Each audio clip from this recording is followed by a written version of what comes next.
Hello, everybody, and welcome to this week's indoor adventure in Delve, Part 7, which is really weird to think that we're in the 7th part of this arc because, according to my notes, this is the last episode of Delve, so I'm excited for it. You guys have finally made it out onto the open sea, or at least kind of.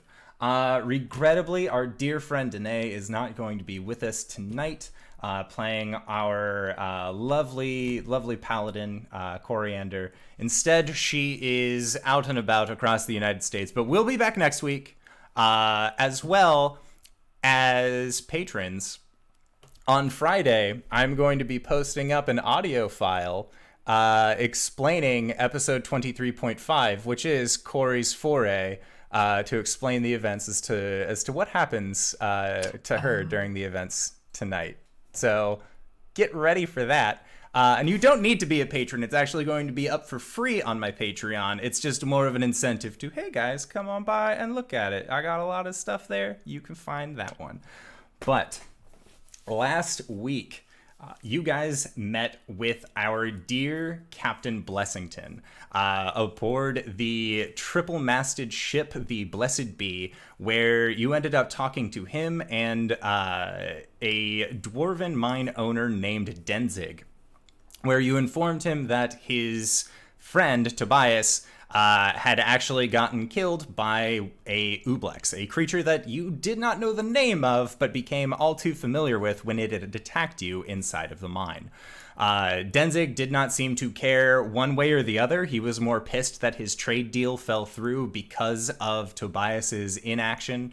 And as a result, he needed to send one of his most trusted ship captains back over to the Isle of Arathsk to finish that transaction. That captain being one Oliviette Rezencan was her name. You guys boarded the Midnight's Dancer after accepting a very lucrative deal from Denzig and boarded onto the ship. Where you then had dinner with Oliviette and then decided that you were going to take your rest for the evening with Cori spending her night out on the deck of the ship. Your guys' night passes uneventfully, and when you wake up the next morning, you are actually now already having left harbor with most of the crewmen already running about, making sure that everything is prepared. You can see that the Kenku that is on the ship, who you come to learn has by the name of Bristlebeak, is the rigger for the ship and is currently just running along the top sails, making sure that all of the knots are done and undone as quickly as he can using his perfect skills of mimicry, having learned from the best knot tires in the many harbors that he has been to. So you guys find yourself out at sea on the first day, and Cori is actually just enjoying herself on the bow of the ship, kind of breathing in the salt air. She has been to an ocean before in the Feywild, but being on a boat is a completely different experience. And speaking of boats being a completely different experience, Gwen, I would like for you to make a Constitution saving throw. Or actually, this would be a Wisdom saving throw, I'll say. Ooh. It's not against being poisoned. Nope, it is against seasickness, as your sense of nausea is kind of just overwhelming you inside. It's nothing that you've eaten, but it's just very difficult to maintain. Right, wisdom, you said? Yes. It's a 14. All right, so with a 14, you manage to keep your to kind of keep your seasickness down. It's not as bad as you thought that it would be honest. It's more of just the getting used to the wave and the lulling of the ship as it kind of breaks through the various waves while you guys make your way out at sea, leaving the port of Marisville. Ooh. Do we have jobs on the boat? You guys were given the job of just watching out, making sure that if any danger comes along, that you are able to quickly respond in kind, as you've been hired on as mercenaries and not necessarily regular ship workers. However, if you would like to help around the ship, the captain is more than willing to assign you to a duty, as well as any number of her crewmates, specifically her quartermaster, who was First Mate Dalcor, the human that had delivered the captain her dinner the night previous. So, what would you guys like to do?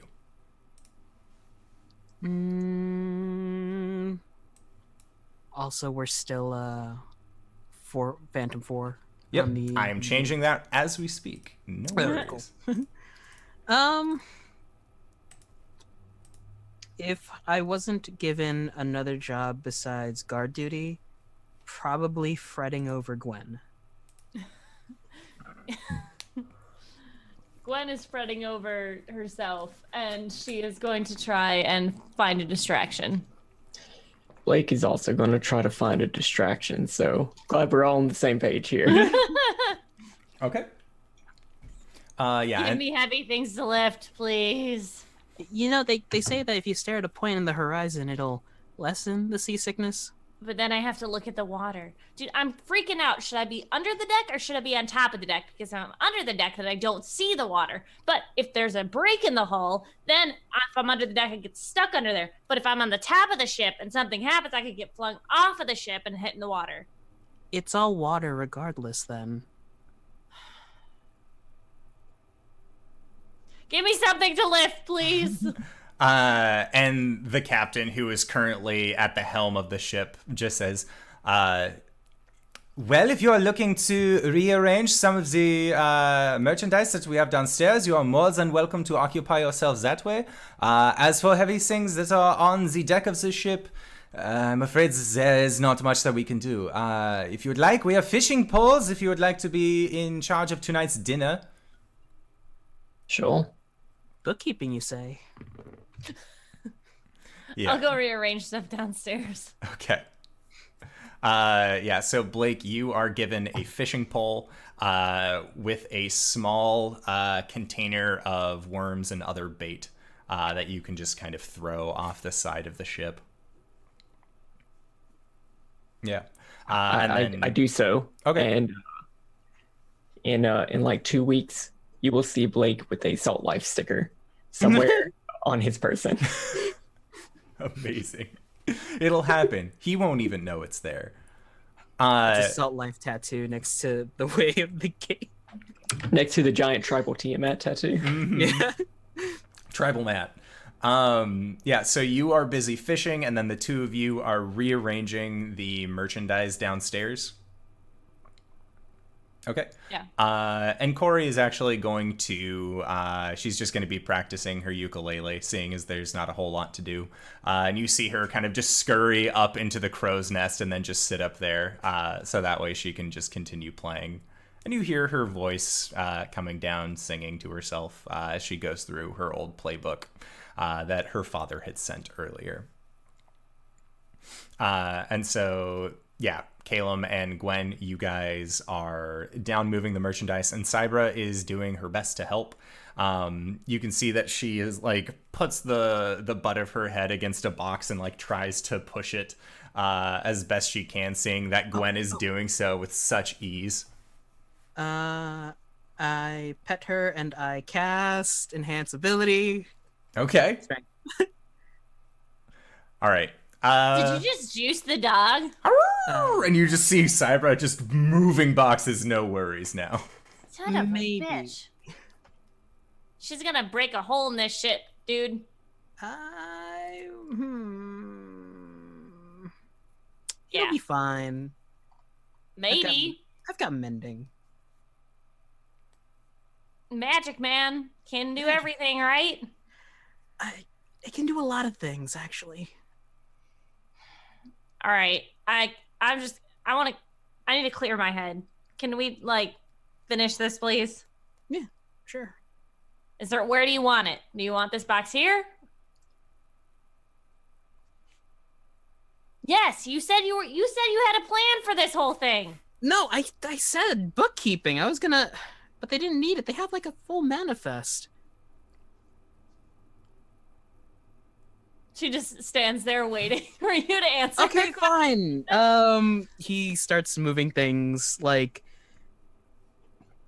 Probably with the idea of proper weight distribution between the two sides of the ship, so that if there's like a pitcher roll, they don't go over. Okay.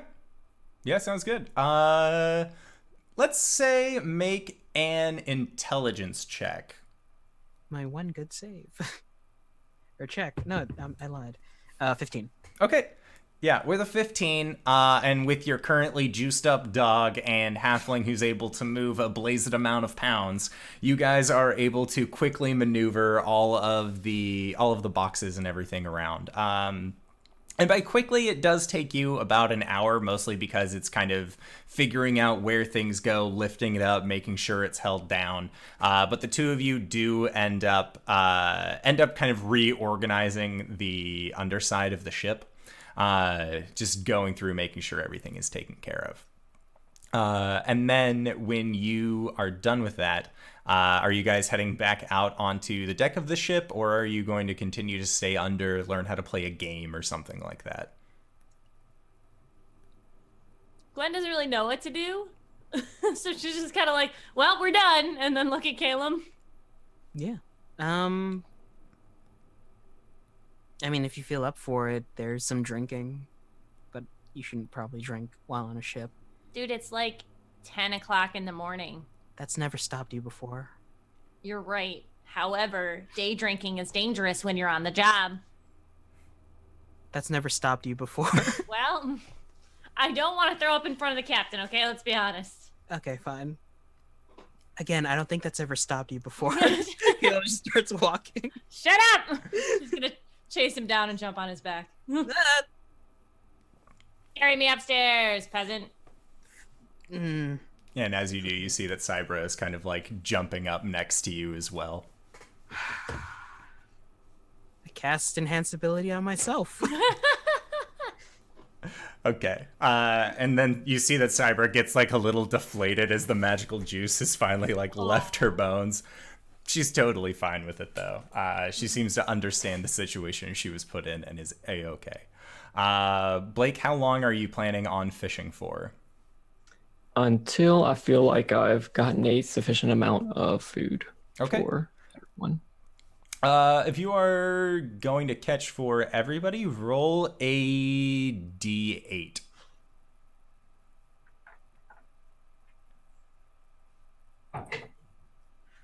8. Okay.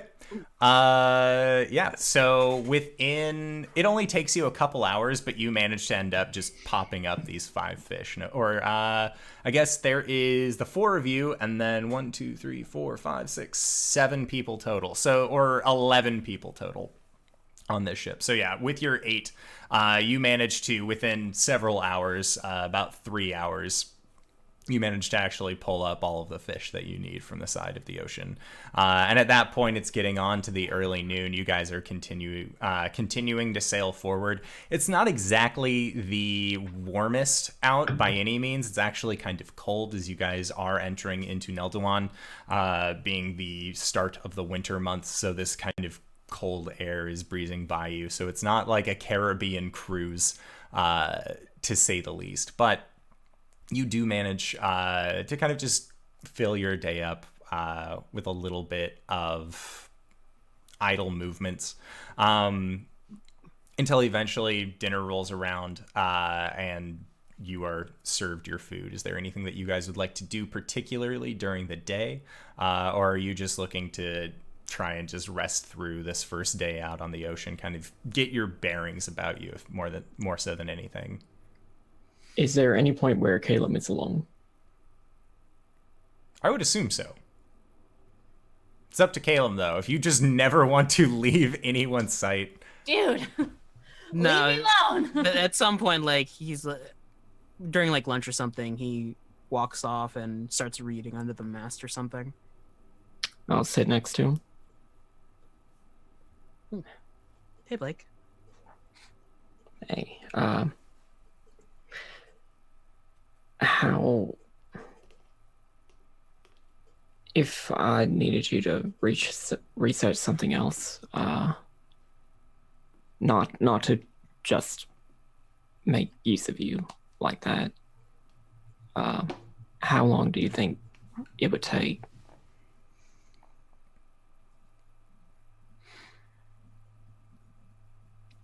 Well, if you think about it, time in dreams is really a weird thing, because you could spend like days inside your dreams, but only a few minutes have passed by. So, given that, I don't actually know, but I can try.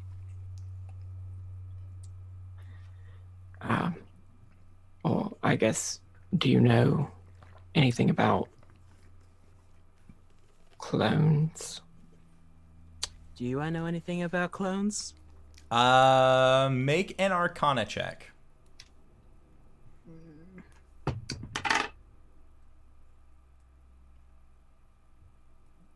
21. So you know that a clone is a very, very powerful magic spell. But as to what it entails, more so than creating a second body, you aren't necessarily sure. Yeah. It's a little bit out of your spell caliber. It's a bit up there for me. I don't know what it entails, but duplicates a body.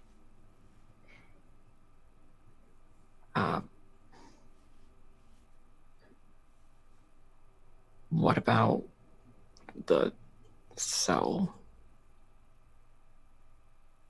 That's an interesting question.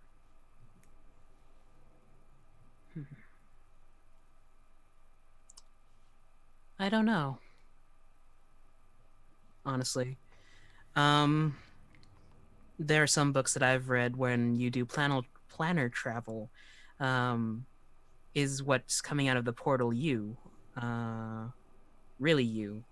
Soul for meat suit? I don't think that's the right word, sorry. But, yeah. Why? Do you think about a clone soul? It's a newfound interest, I guess. I could do a quick dive tonight.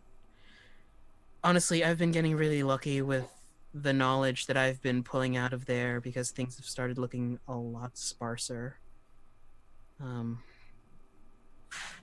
I can't stress enough how important hunting down these ravens are going to be. You want to try doing that first? I mean, my stuff isn't that important. It's just curiosity, I guess. We can try. But it's just that I don't know if we're hunting ravens here on the material plane or inside the dreamscape. So I don't know if I'm going it alone or with you guys. I honestly don't understand what trancing is. I know Cori could join me, but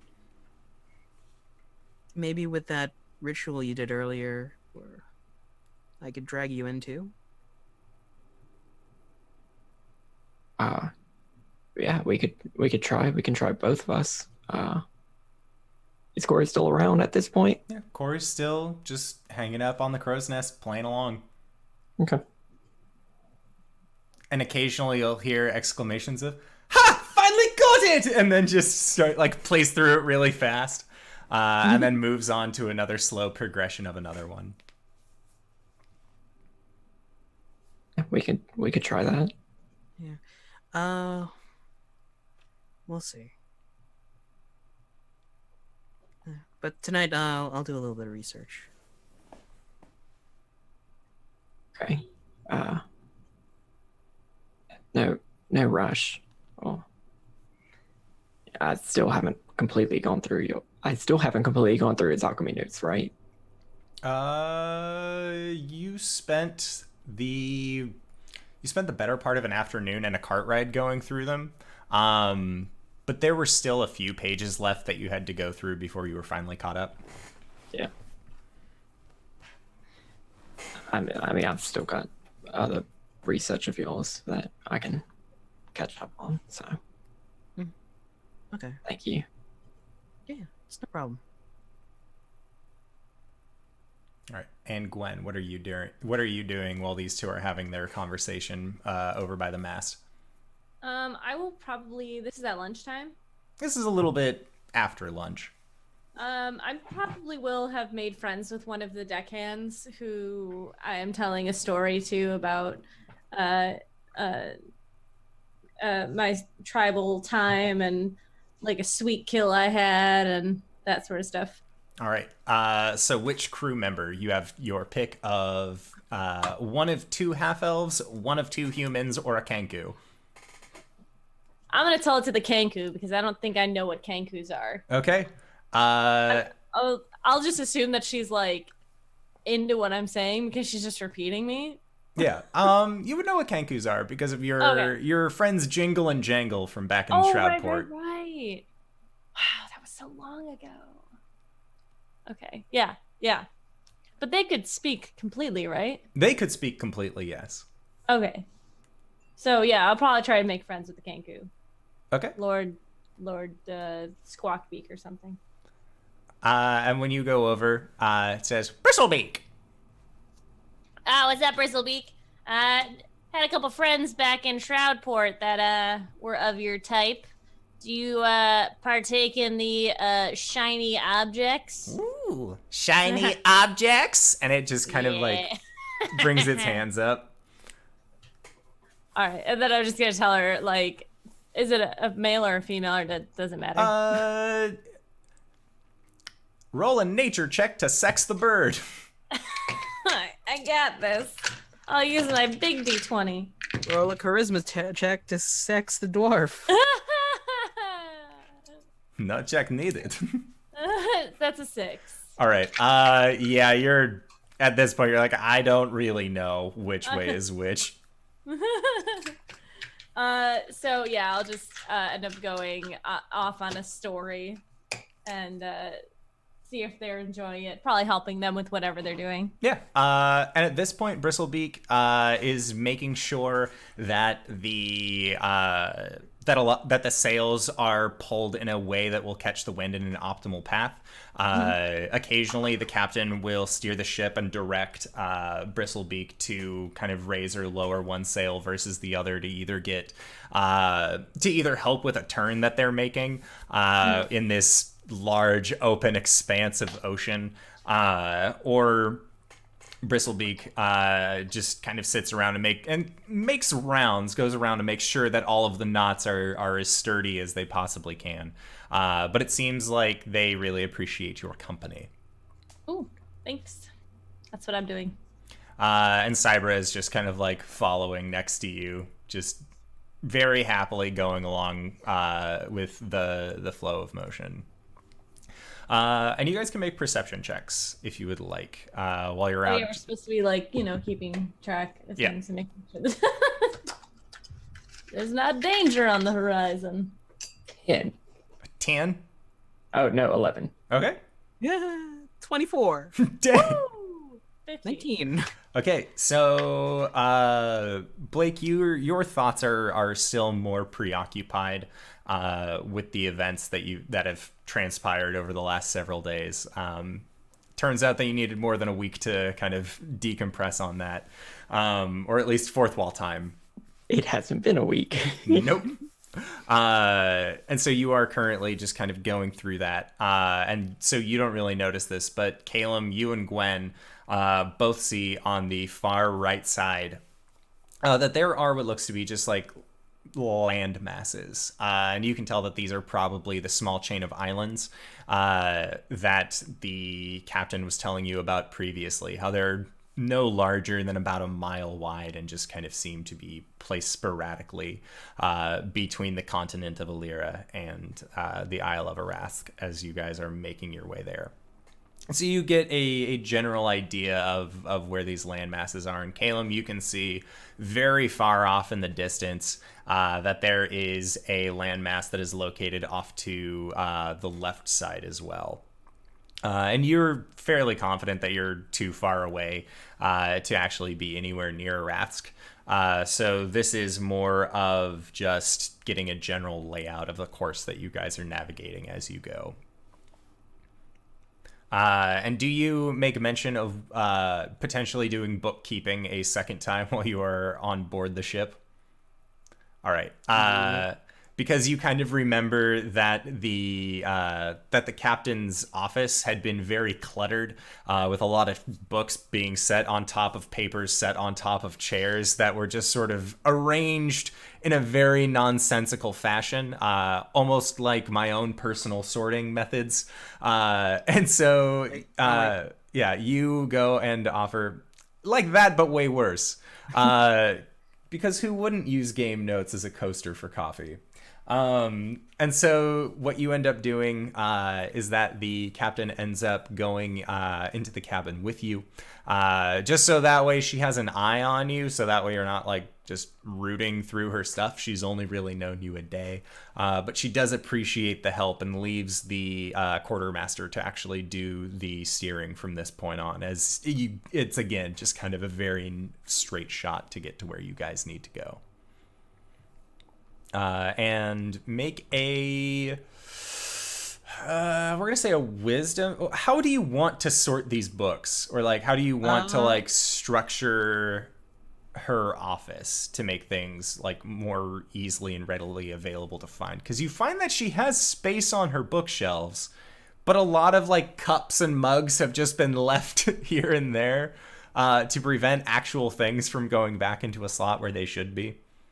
So for one, I'm going to condense all the books into like a pile off of the shelf, clean off the shelf of the like junk, and then start sorting it. Okay. And I'll sort it by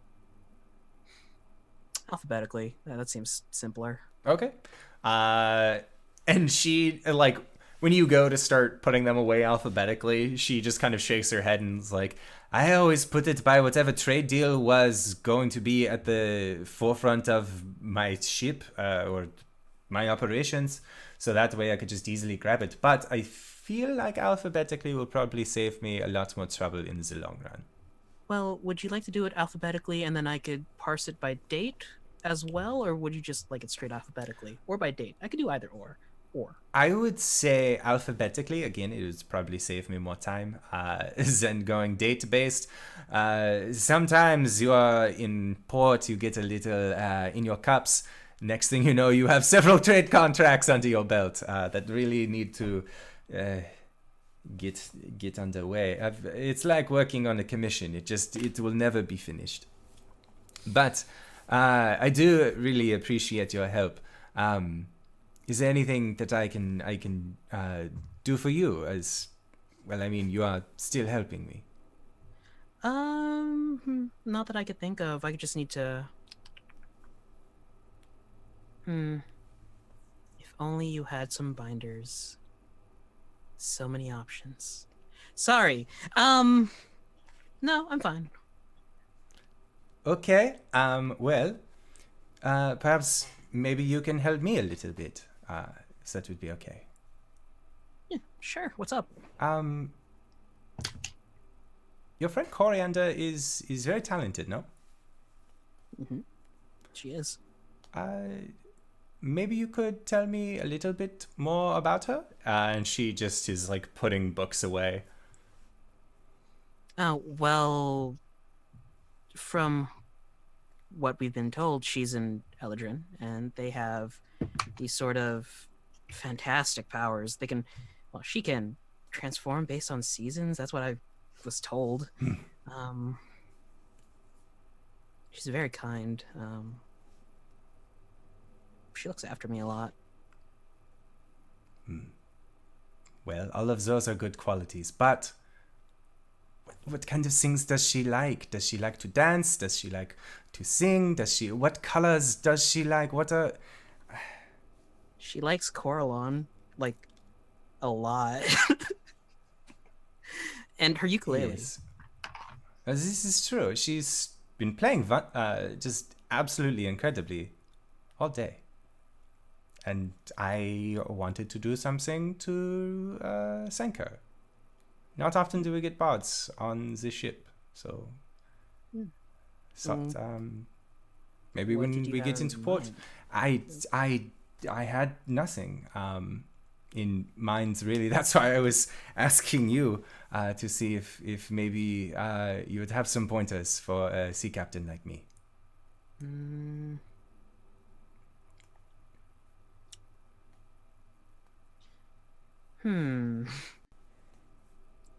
He's thinking and sorting. Well, there are these sometimes where... I'm pretty sure it only happens when she's attracted to someone. But she goes pink. Oh? Yeah, it's good to look out for. It's a visual indicator of how far my progress is going, I would suppose. Okay, sorry. Through my laptop. I'm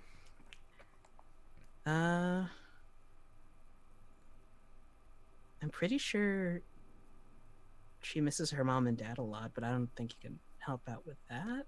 No, that is very much something I cannot help out with. But you say a spring form?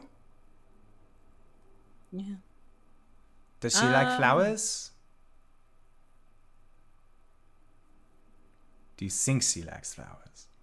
I'm pretty sure she likes flowers. Said she is going to love where we are going. And you see Olivia just kind of smiles to herself and keeps sorting books. Where are we going? The Isle. It's one of the things it is known for is its beautiful plants. The dragon himself is a keeper of rare flowers, spanning from his entire life. He likes to keep them in large glass cages or domes. Oh, okay. Perhaps I could take her on a tour or something. Take her? Just her? I would,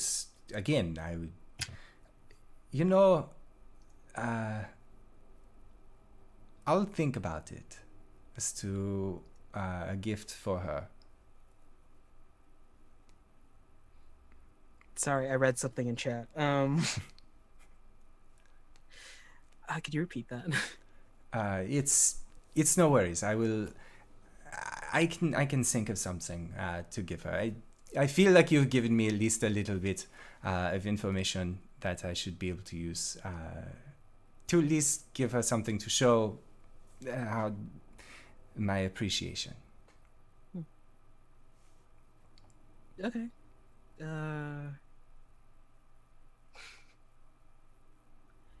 You're welcome.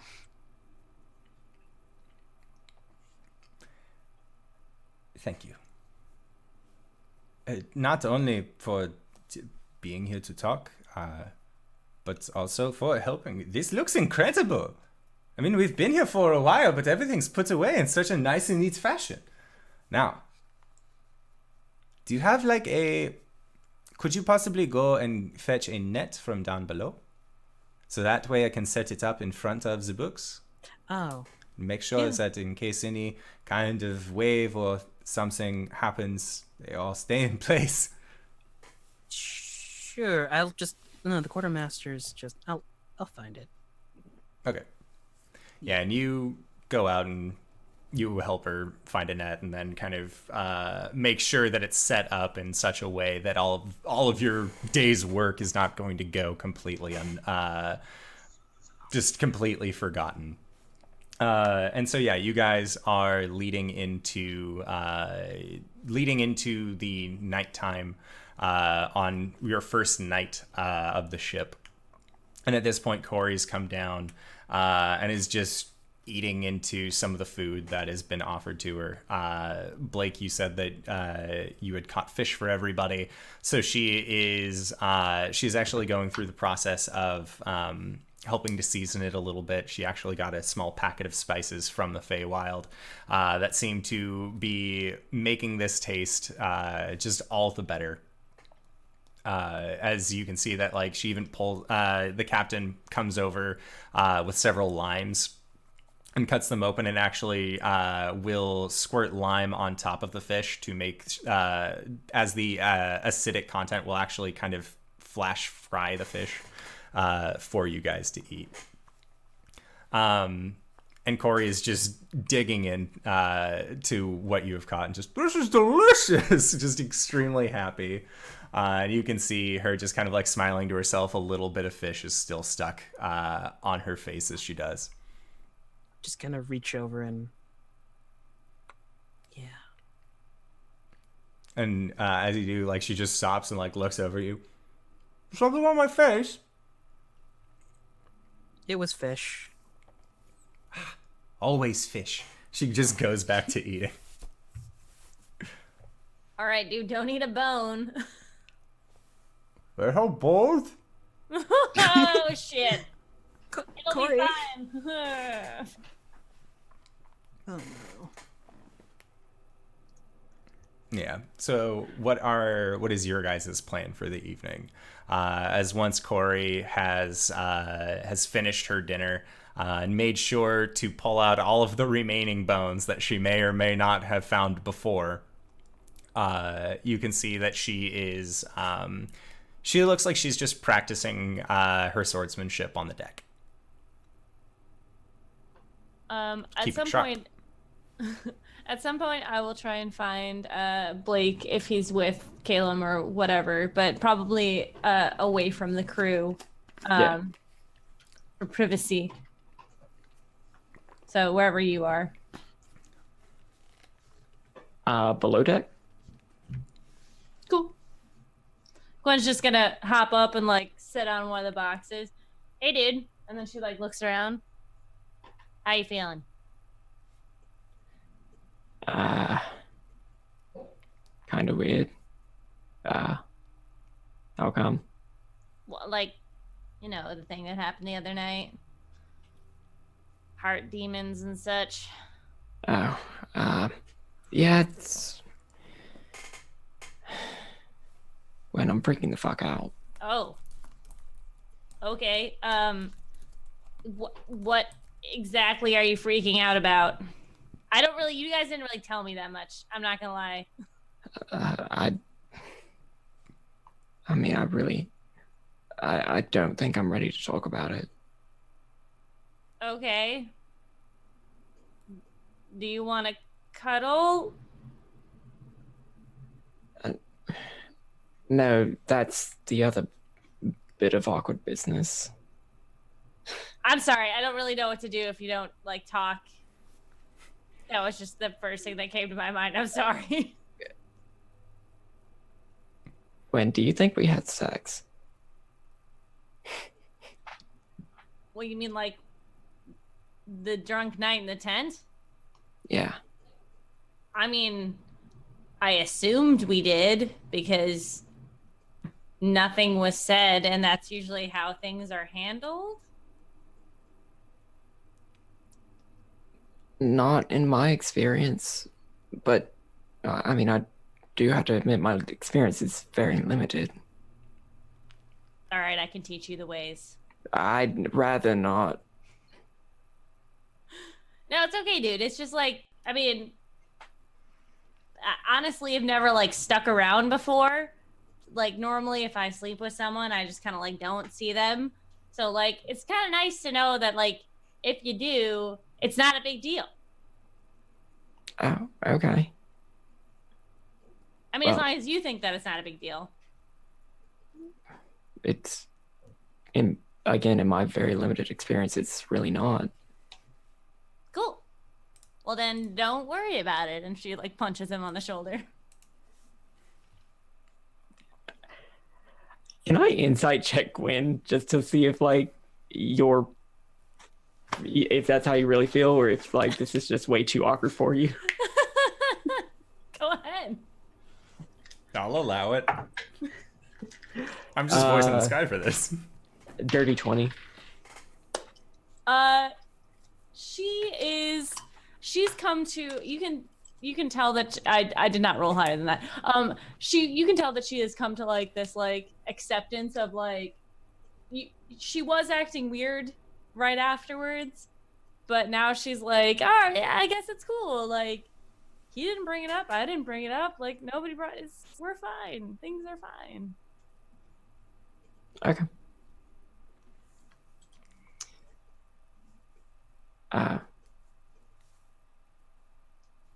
Yeah, I promise I'll talk to y'all about the heart demons pretty soon.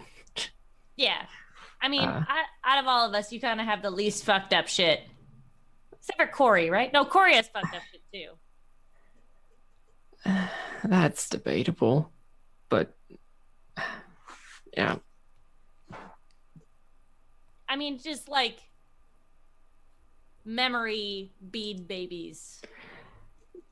Ravens and dreams. There are memory bead babies and ravens and dreams. That's 100% true. All I have is me. Well, I mean, you do have like a demon dude in your stomach or in your chest. Kind of. Is he actually in your chest? Gwen, he's me. Like metaphorically? No. What do you mean? Get Caelum and Cori. There's the sound of a book snapping from behind the box that Gwen's sitting on. Oh, shit! God damn it. I didn't know when to come in. Oh my God. Okay, get Cori. Caelum scampers. Did you know he was here? No. Oh shit, man. He's gotten a lot better at stealthing. I guess, or he's just like. I'm not gonna say that. That's mean. Gwen wouldn't say that.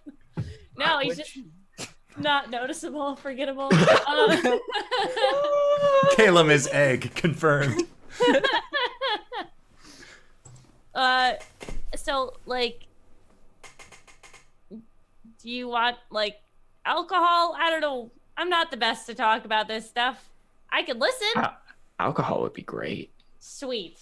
BRB. And Gwen's gonna like try and go get some alcohol. Okay. Yeah. And Caelum, you find that Cori is still at this point. She's kind of like teaching the other crew members how to fight. Just trying to like incorporate her Caelum training into doing something, as you guys have been told this was a merchant vessel, and that a lot of these crew members weren't very fighting fit, and it seems like the Kenku is actually picking up on this way quicker than anybody else. As like one or two times it watches Cori, and then you see it start with perfect mimicry following suit, and Cori and Caelum, you come over. And Cori just kind of like pats it on the shoulder and says, all right, well, now it's time for you to teach the others because you're such a good learner. And you hear it go, such a good learner, and nod its head a few times. And then it looks at the rest of the crew and just, back to work, you scallywags! And then it starts like moving its arms. Adorable. Hey, Blake has something to talk about. Oh? Yeah, I don't... It's about the other night. Yeah, it's pretty heavy. Oh.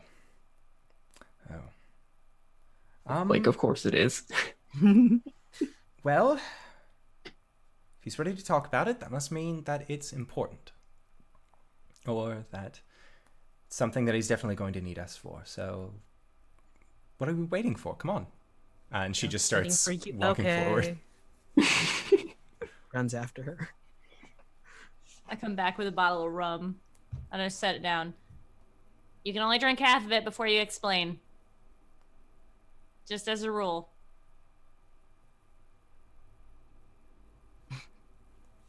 And there he goes. Is everyone in? Yeah. Cori eventually comes down and you see her just like sit crisscross on the ground. She brings her hands down on her knees and just looks forward very intently. I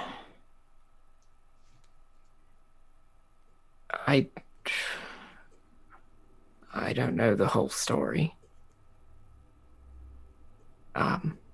all I know, what Tarlaen told me, I don't know if he's being 100% truthful or not, but I don't see any reason why he would lie.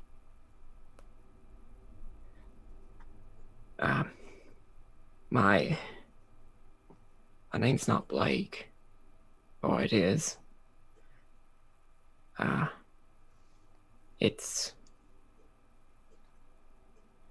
what my mother named me, Arjan.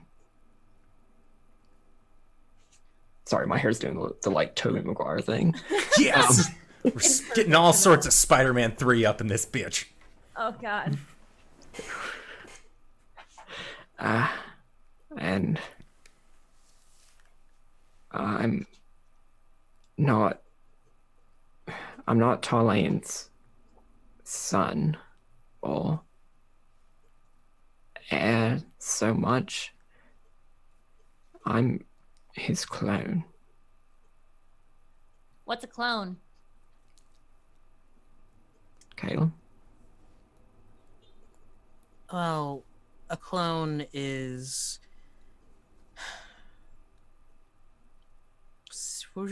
Sorry. It's a fabrication of, like, a person. It's them, but not really them. It's almost a perfect copy. So you're like a magic illusion Like thing? a doppelganger?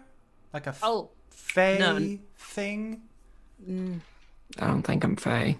No, it would Certainly be say like I'm not fae.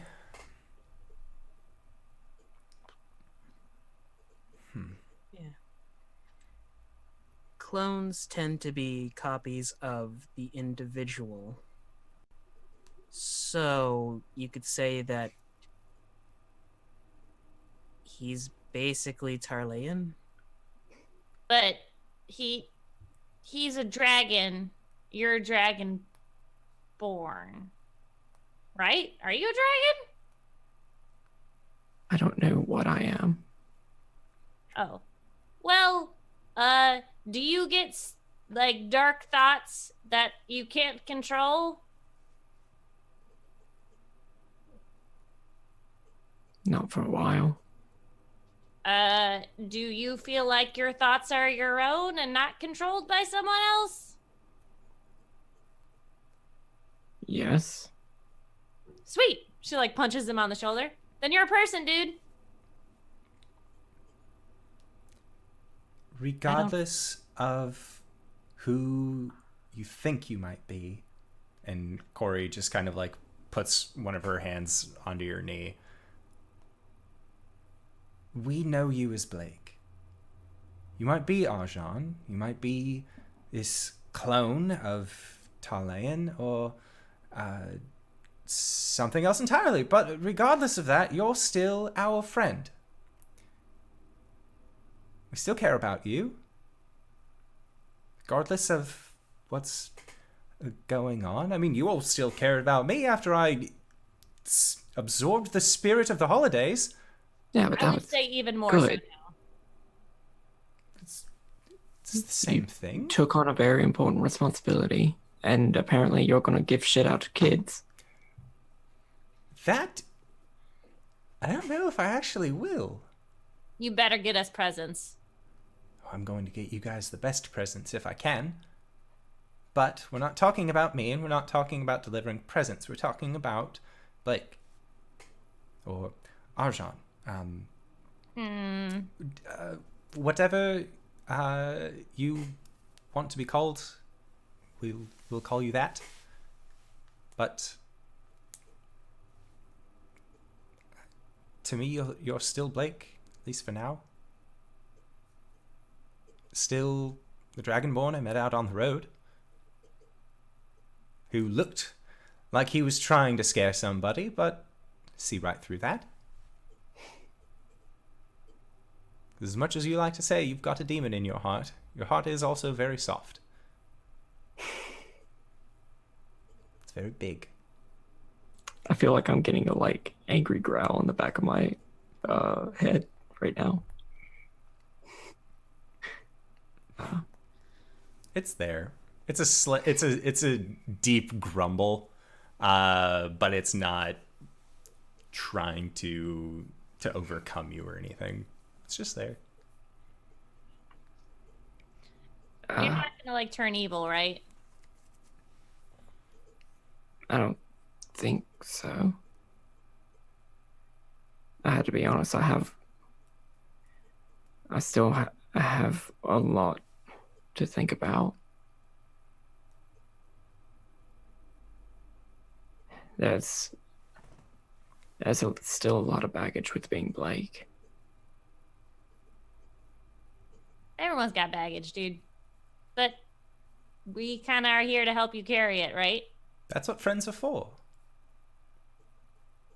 That's why we have 4 keeps, because we have so much baggage.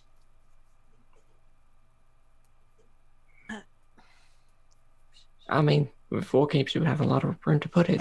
That's Storage space. when logic is best logic. Mm-hmm. Thank you, Gravy. But if you think about it exponentially, if the keep is big enough, then it doesn't matter how much baggage is inside of it, because it doesn't matter. The baggage is inconsequential. But that's where we keep it. Yeah, in the keeps. In the Yeah. keeps. Yeah. We should make money. Yes. Well, we're doing that right now. Even whenever we get to Arask, do you think Caelum, do you think your friends might be willing to share leads on where we could find employment? Because I don't think we're ready to afford a second boat ride right after this one. No, yeah, they'd definitely be able to help out.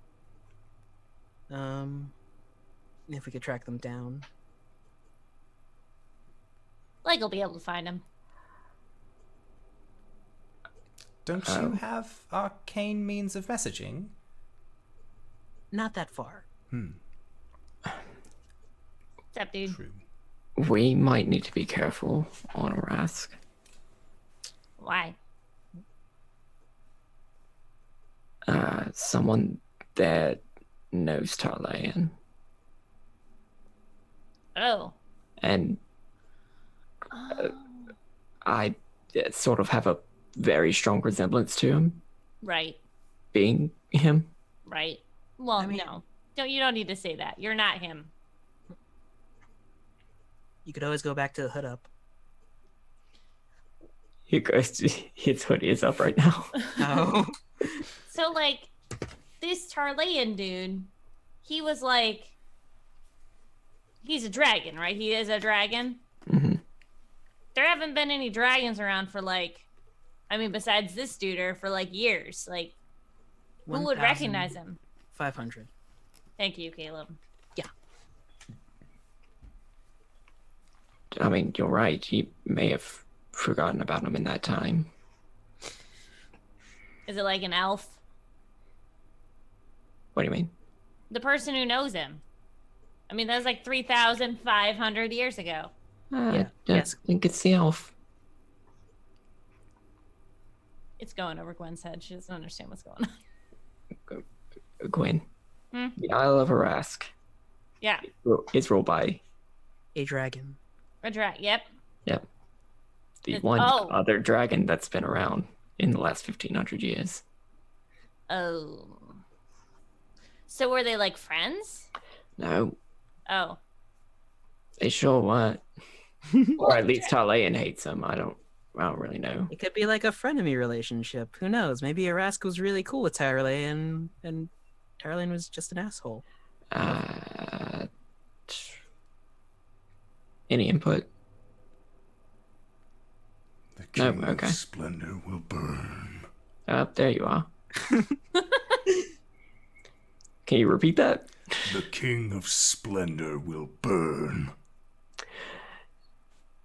Ooh, yeah, there you are. Tell him we say hi. They say hi.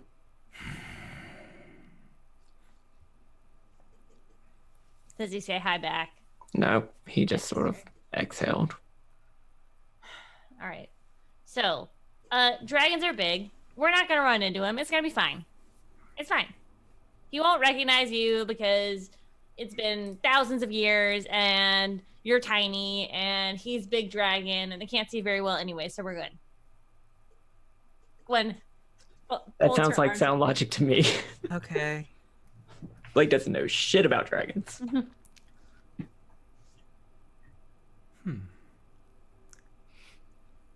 Well, I mean, we could probably talk to him. Maybe. For why? I thought Aras liked keeping to himself. Oh, That's what the bod said. that's very true. Well, if he does end up coming at us, maybe we could still at least try and explain the situation. You're not him. And just let us be on our way. Corlan's light be upon you. Right.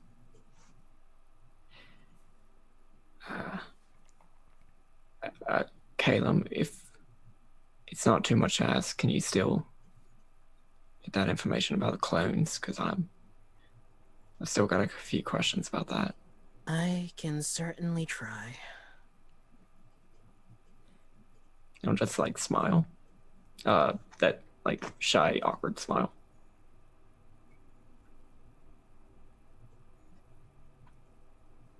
Okay. We're here for you, Blake. All right, that was about half of the rum. Can I have the rest of it now? Yep. Cool. And she passes it over. Cori just... Oh, you You're had rum. going to share this with me, aren't you? Yes, we'll share it. All right then. Just didn't even know we had any. It's a pirate ship. Where else do you think you're gonna find any? Oh my god, did you steal the rum? What? You don't... In the manifest, it's like half rum. Ah, they won't miss it. It's fine. Oh my god. I Rum. am going to pretend that I didn't hear you say that. And I'm going to leave. And just go back to training. Cool. Please don't procure any more things on the ship that aren't ours. Right. Please. I promise that I won't. And Gwen puts her hands behind her back. I'm going to go pay for the bottle of rum. Oh, shit. Yo ho ho and all of that. Oh god. And Cori just We can't even do this without spending money. just stands up, turns around, and then walks over to Oh my go gosh. and find a crew or find a crewman. What? Aras owns a bank, right? Yes? If we do get an audience with Arask and we explain our situation, do you think he would finance a keep? What are we explaining to him? That, you know, we're connected. Right, but why would he give you money if he hated the guy that's in your belly? I don't know. It was just a thought. Hmm. It's the richest guy I think we know. I'm down. We can always ask. But, Oh, I will spend the next couple of days thinking why he might want to do that. Okay. Sounds good. So yeah, your conversation ends up kind of going more that direction from, okay, this is everything that's been on my plate for the last couple days, but how are we going to make the money to afford all these keeps we keep naming ourselves after? And so Gwen, you and Blake do spend some, all three of you actually do spend some time trying to figure out not necessarily like easy, quick money-making schemes, but kind of how you can present yourself as an adventuring company, what your skills are, what your talents are. It's essentially like working on a group resume together to really sell your adventuring company to anybody who is possibly going to buy, who's willing to buy into your services. And Cori just she doesn't end up coming back down, as she is just very, like, kind of a little bit embarrassed about the fact that she had even asked to possibly partake in the stolen rum that was there on the ship. And then you guys end up like, that's kind of just how the night ends up kind of playing out for you, is that you're just having these small conversations, unless you would like to do anything else for the evening. As Cori then eventually kind of comes back down, says that she's already paid for the bottle of rum. She said the captain was actually nice enough to give you guys a complimentary one as well. And she sets that down between the group of you guys, and you again just kind of go into talks about how to properly make some money once you get to the Isle of Arask, and then that ends up progressing on through the night. Partway through the talks, Caelum, like, absentmindedly takes some of the rum and then his eyes go wide, like,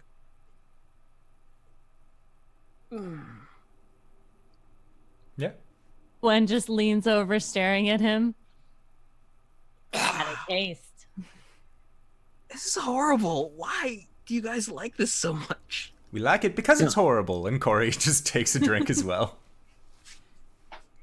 Makes you feel less. No. But don't drink your feelings. Yeah, that's oof. Mm-hmm. Escapism! Woo! That's when people make bad choices or good choices, depending on what the turnout of those choices are. Do you want to hear about the time that I got really drunk in camp? Absolutely. Gwen starts to relay this story about the Goliaths and how she got really drunk on, like, Stone Drop Ale or something like that. Or not Stone Drop, but like a really powerful Goliath ale that she was told she wasn't supposed to drink. And then she just started streaking throughout the camp. I mean, and everyone was trying to catch her, like she was like a greased up pig that everyone was trying to catch, but they couldn't. Just too tiny running around. Yeah. Yep. And Cori. Yeah. Did I ever tell y'all about Blake has gone into the bottle at this point. Okay. I told y'all about the time that I melted a dude's face off. You melted a dude's face off?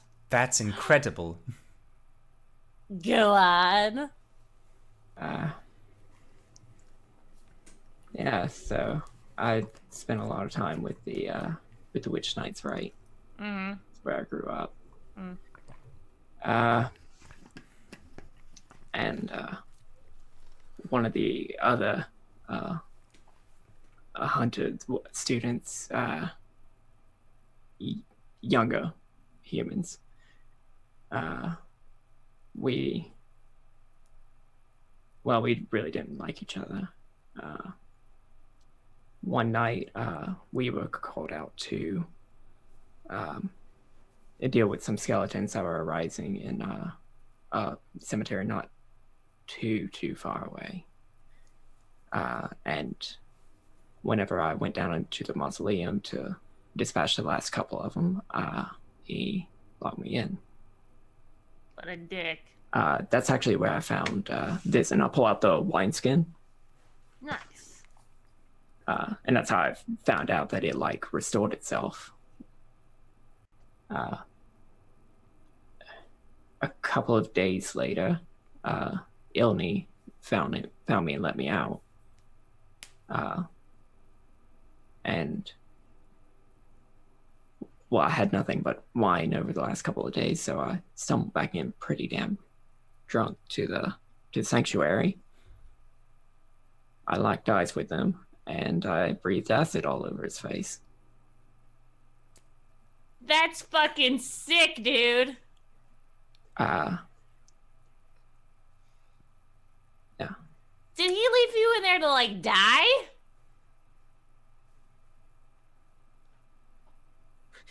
He just shrugs. Cori's just biting her lower lip and just, like, looking at you wide-eyed, just... that was the only times that I retaliated against anybody there, because one of the older hunters. Look, I'm actually messed it up pretty hard. Oh, you didn't kill him? No. Fuck. At least that's slightly better. Caelum takes a long sip of rum. He's like, oh man. Like, everybody was pretty worried about him, and well, one of the teachers who, again, didn't really like me, and he'll lift up his shirt, and it's not, with the like new dragon scales covering it, there's not much of a mark left, but got me with the knife right there. Your teacher stabbed you? Yeah. The fuck is this school? I will burn this place to the goddamn ground. The sanguine orders. There's a lot of bloodletting, Oh, yeah. Actually, whenever I left the order, well, I didn't like leave the order, but whenever I left for graduation and everything, the day before Kodeth, he did find me, and we came to an understanding if we ever saw the other out here away from the sanctuary, well, only one of us would be alive. So we gotta kill Koleth. Got it. Well, One takes out no. a piece of paper and starts writing. Either Kodeth will kill me or I'll kill him. Well, I mean, if I we don't- kill him first. It's just between us. Oh. What if I, like, cripple him and then you kill him? No, Oh. I wouldn't be okay with that. It's an honor duel, Gwen. They gotta do it together. Gwen pushes him back up. Thank you. Well, I don't blame you for what you did, and I wouldn't have blamed you for killing him because, like, that's a real dick move. Like, if he had left you in there for like a couple hours, that might have been funny, but for a couple of days, he was straight up trying to kill you, dude.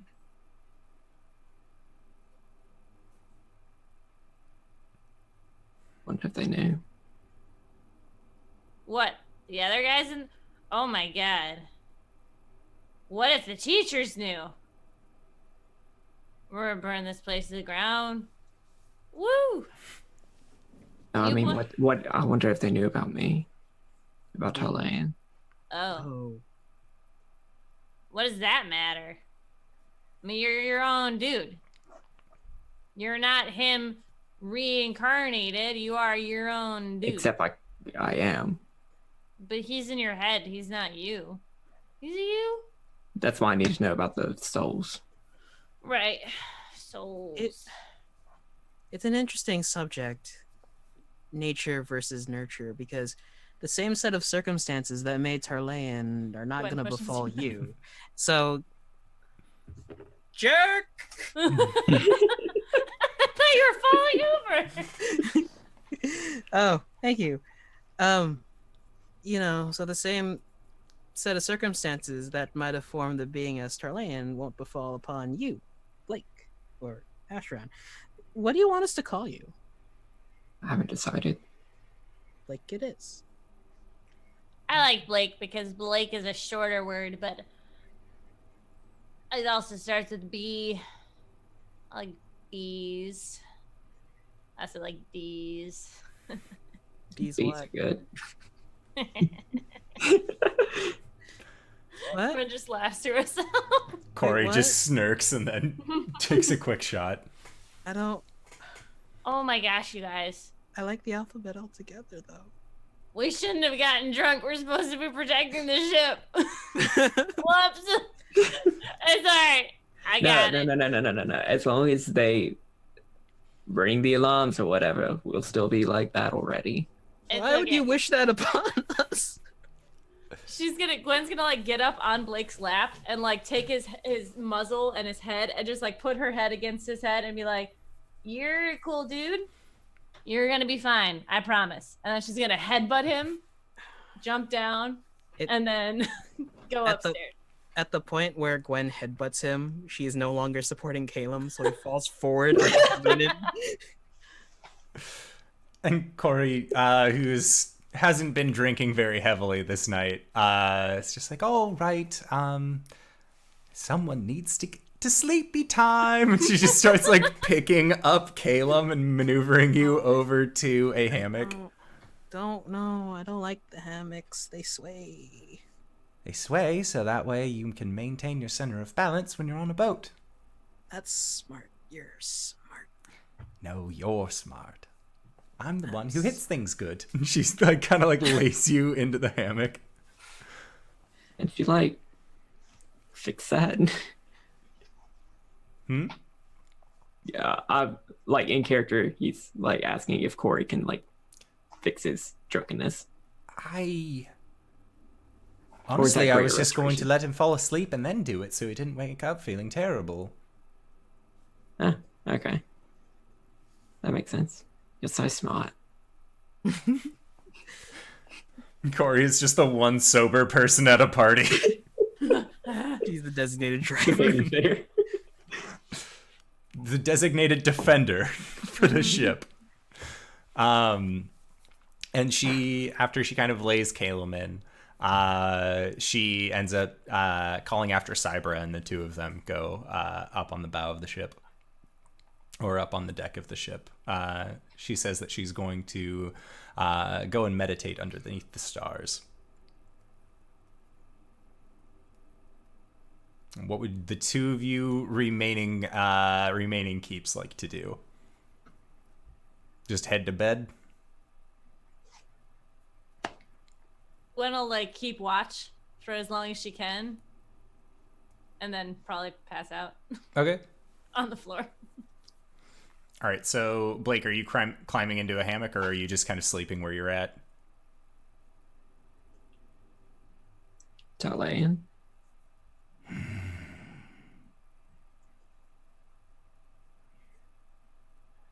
I'm here.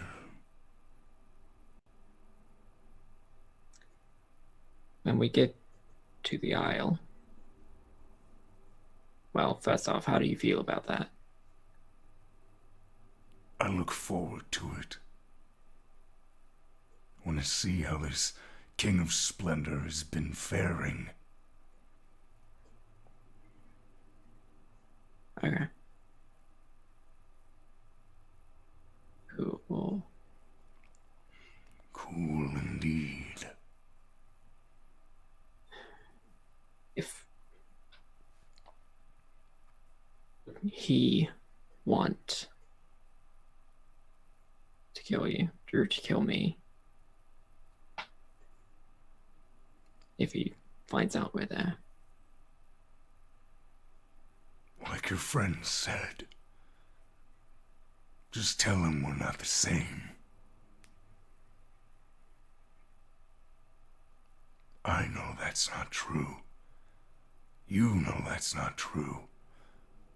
But the dragon, he might not. He might believe.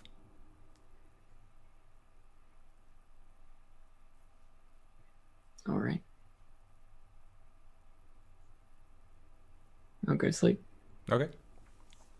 So yeah, Gwen, you hear Blake just kind of like talk to himself a little bit, and then eventually he begins falling asleep as well. And you are doing your best to maintain your guard duty. Your eyes are kind of drooping a little bit. Your head's kind of nodding. And as you are nodding off to sleep, you feel your eyes close and then reopen, steadily close and reopen. And you can just see your vision kind of like skewing down towards the ground the more that you kind of like drunkenly begin to pass out, until eventually your eyes close. And when they open up once again, you actually find yourself on the bow of the ship. On the actual deck, and you feel, you kind of look around, and you can see that Cori's in front of you. about 15, 20 feet or so. And you only come up to about hip height with her, same as you always have.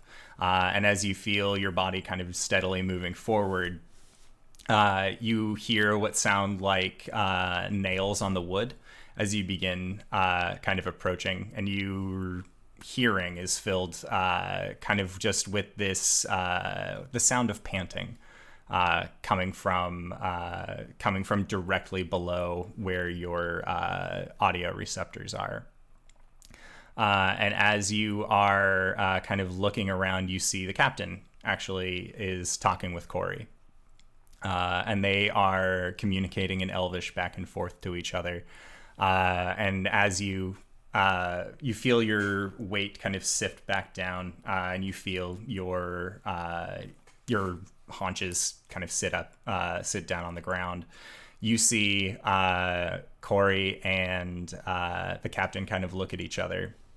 And the moon is high above in the sky. As then you begin to see what look to be very bright, kind of like sparkles that just sort of appear in the air in between the two of them. And then you see this area actually gets brighter, centering in on the deck of the ship in between the two of them. And they both look kind of curiously down as you see the large or that white light begin to expand until it is large enough that it encircles the two of them. And with a very bright flash, they are both gone. Motherfucking aliens. And you feel your body kind of lunge forward. And then that is when you feel a blink, and then you are once more sitting underneath the deck of the ship. And that is where we are going to go into our first break of the evening. So I wanted to say thank you to everybody for coming by as we get to have ourselves a lore dump filled episode, even though Danae is not here. But tune in on Thursday to find out where the bright light took Danae. It's going to be a fun time. I guarantee it. So we are going to try and be back in 5 to 10 minutes. So don't go no place.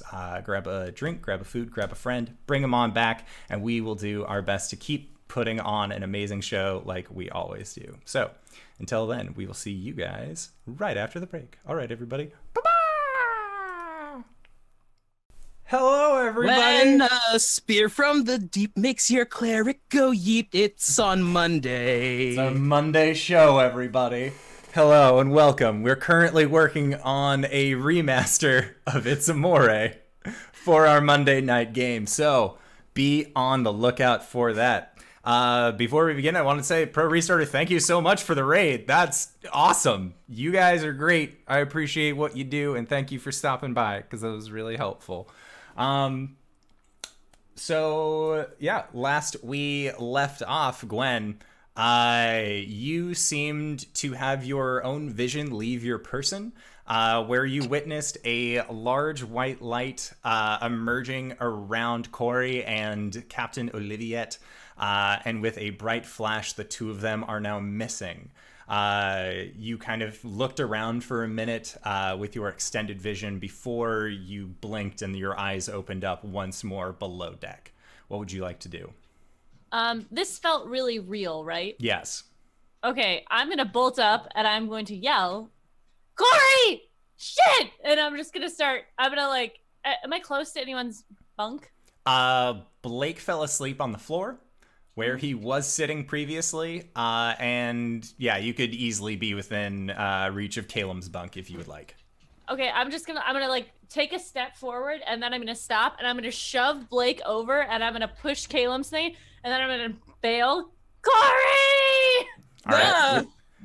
So Caelum, make a perception check with disadvantage as you are in a hammock and was just pushed, which again is what the hammock is for, to kind of help you maintain a center of balance even when you're moving.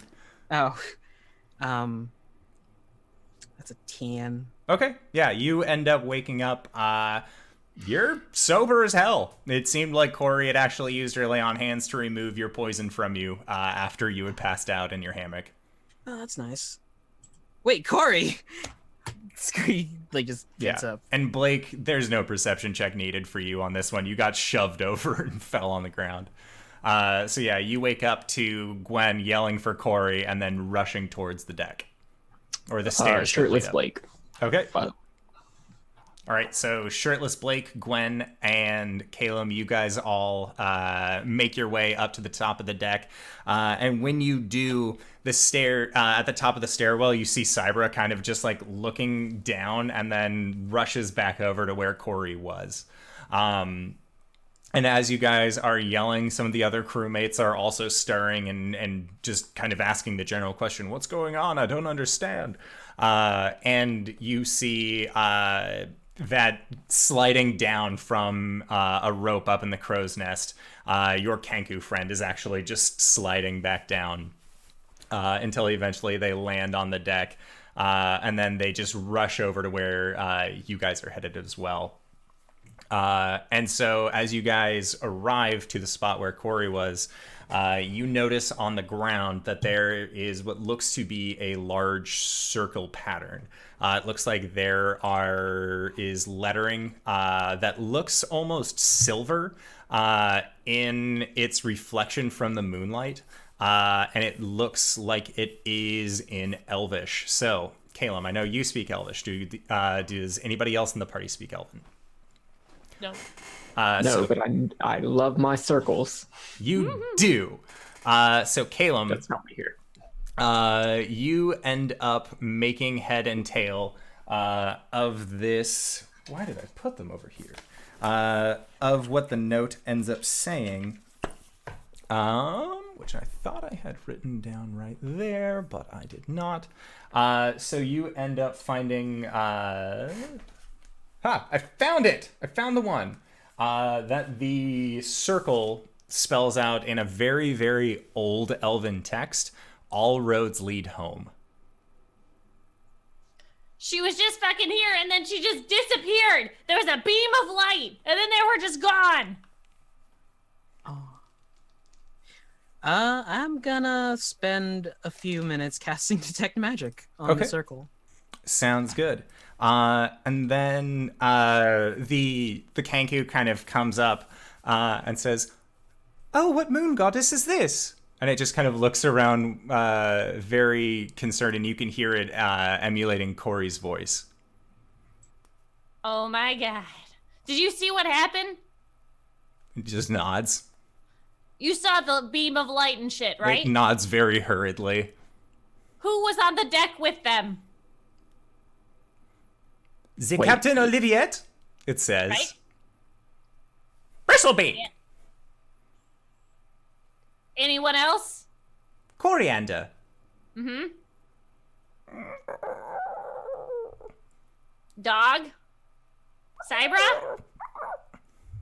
Cybra! And it points towards Cybra. Oh my god.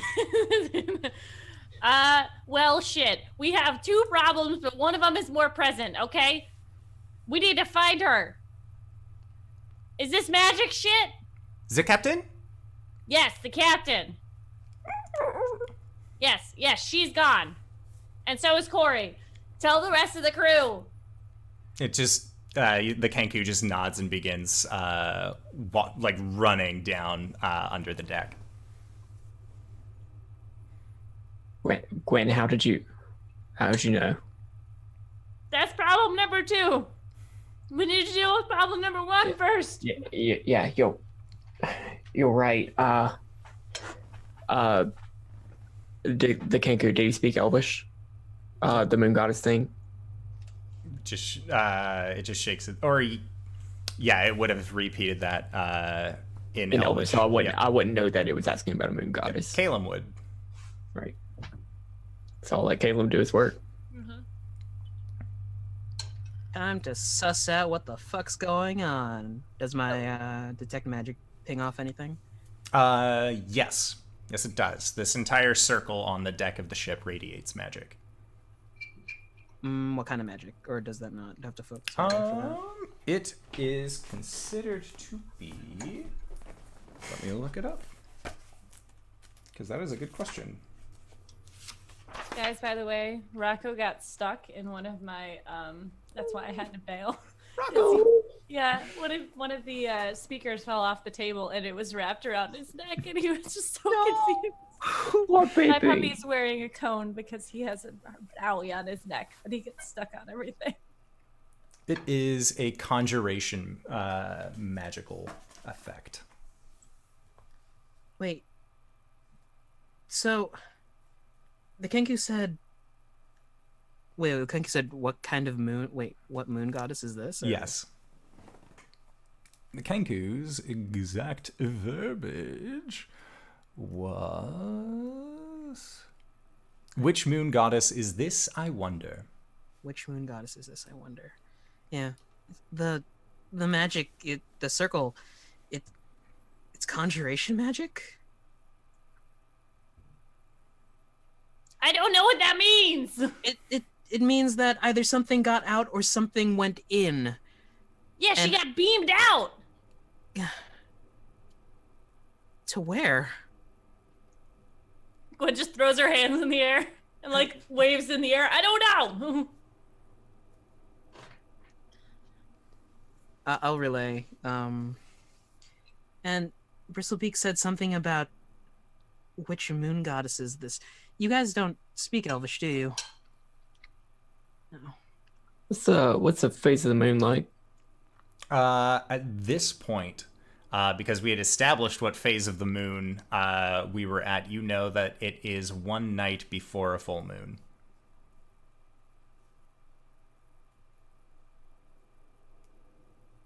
Is this a thing people can do? Like just nab people out of nowhere? Or is this I mean- god shit? I mean, the Centaur did that to us. Oh my god. But we weren't aware at the time, right? Like, time actually stopped for the other people. Okay, so it's not Santar. Why would he take the captain? She's just an NPC. What? A what? I'm sorry. I had a stroke. What? That's not good! I'm sorry. I'm just panicking, okay? Cori's the one who keeps the calm around here. At that, you see that the quartermaster is coming up, being led by the Kenku, who's just kind of pointing over towards where the circle is. And the quartermaster ends up just coming up and just, what's going on? I was told that people are missing. The captain is gone. Yeah, the captain's gone, and so is our friend.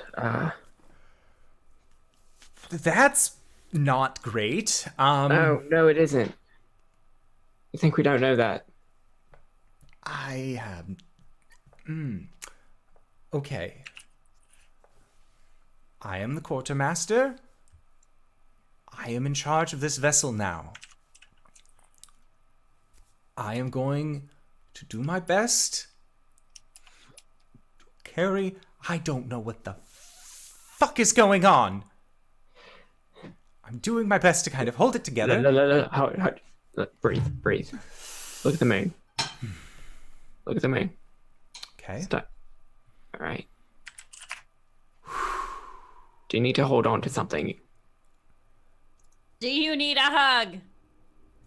I should be fine. I have 2 very nice plushies. If you really need to hug something. I should be fine.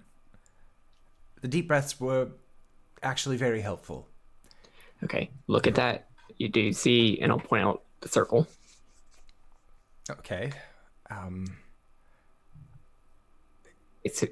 They seem to have vanished whenever that appeared, or vice versa.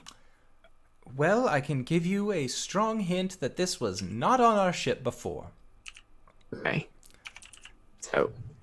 So, Can I make an Arcana check, knowing what Caelum has presented? yeah. Definitely make an Arcana check. Essentially, what I want to say is that as long as we don't screw with the circle, they have a okay chance of coming back. And I don't know if I make an Arcana check, if that's accurate or not, or with a 5, I don't think I'll be smart enough to come up with a conclusion at all. Not in regards to the magical effects that you have on it, but kind of looking at it with a closer eye, with kind of just that curious blood hunter sense that you get whenever there's something weird and magic-y happening. You start looking at the circle, and it is not like these symbols have been painted over the top or that it is like a burn mark. They seem to have burned into the wood itself, and inside of the wood kind of coming back up as this glowing silverish texture. I need to go. Go where? Well, I'm gonna trance. And I'm Oh. gonna visit my library. And I'm gonna see if Saloon knows anything. What if she... Wait. Wait, I thought y'all didn't pray. No. Did I never tell you I spoke with her through this book? No, dude! Oh, I think You that's can where... talk to a... Okay. Oh, yeah, that's... All right. That sounds like a great idea. Go. All of you do... Look, just... Why is this surprising? You have a Goliath spirit, and you have a thing, too. I'm going to go and help the Dad. ship. And the quartermaster just waves you guys and begins going down beneath the deck to let the other crew members know what has happened. What if we have to... What if she's in danger? What if we have to go after her right now? I'm gonna find out. And I'll go stand on the thing. Yeah. Caelum will, walk to the mast, plop down, and try to start trancing. Okay. Yeah, so Blake, you stand in the middle of the circle, and you feel this rising sense in your chest that begins to kind of build up through your torso as it makes its way towards your head, and a little bit of gas comes out. And nothing seems to happen. Sorry. Make it work. Turn it on.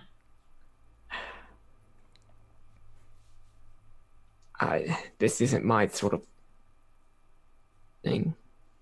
It is... You literally did this like 2 days ago. Not to go anywhere.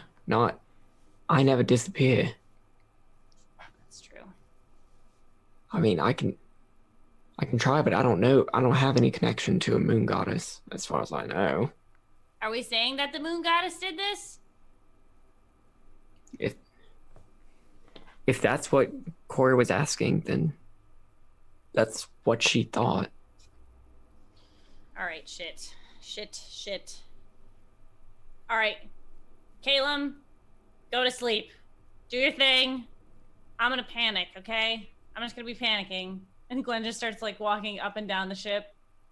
And Cybra is just walking next to you. She seems to get that you are very stressed right now and is just trying to butt her head against you towards where your hands are. Mm-hmm. As you guys walk. Use our emotional support animal. Gwen is going to at some point stop and look at Cybra and look at her eyes and then put her face next to Cybra's face and close her eyes and then open her eyes. How did you do that? God, you're so cute. That's it. All right, so Caelum is trancing. Gwen is going through her emotional support animal. Blake, what are you doing at this time? Tarlaen, you wouldn't happen to know anything about this or a moon goddess, would you? Fey trickery. I thought so. No, that's Yep.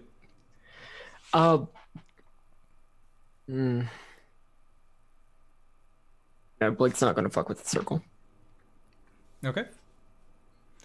All right, so Caelum, you begin going into your meditation, and then as you begin to enter into this state, you eventually find yourself once more in front of the large double doors leading into the library. You bring out your sets of keys, make your way in, and as you walk in, you close the door behind you and make sure to lock up as best you can. Before making your way into the central chamber, where you know that the large blue book that belongs to Saloon currently resides in the middle of that center chamber.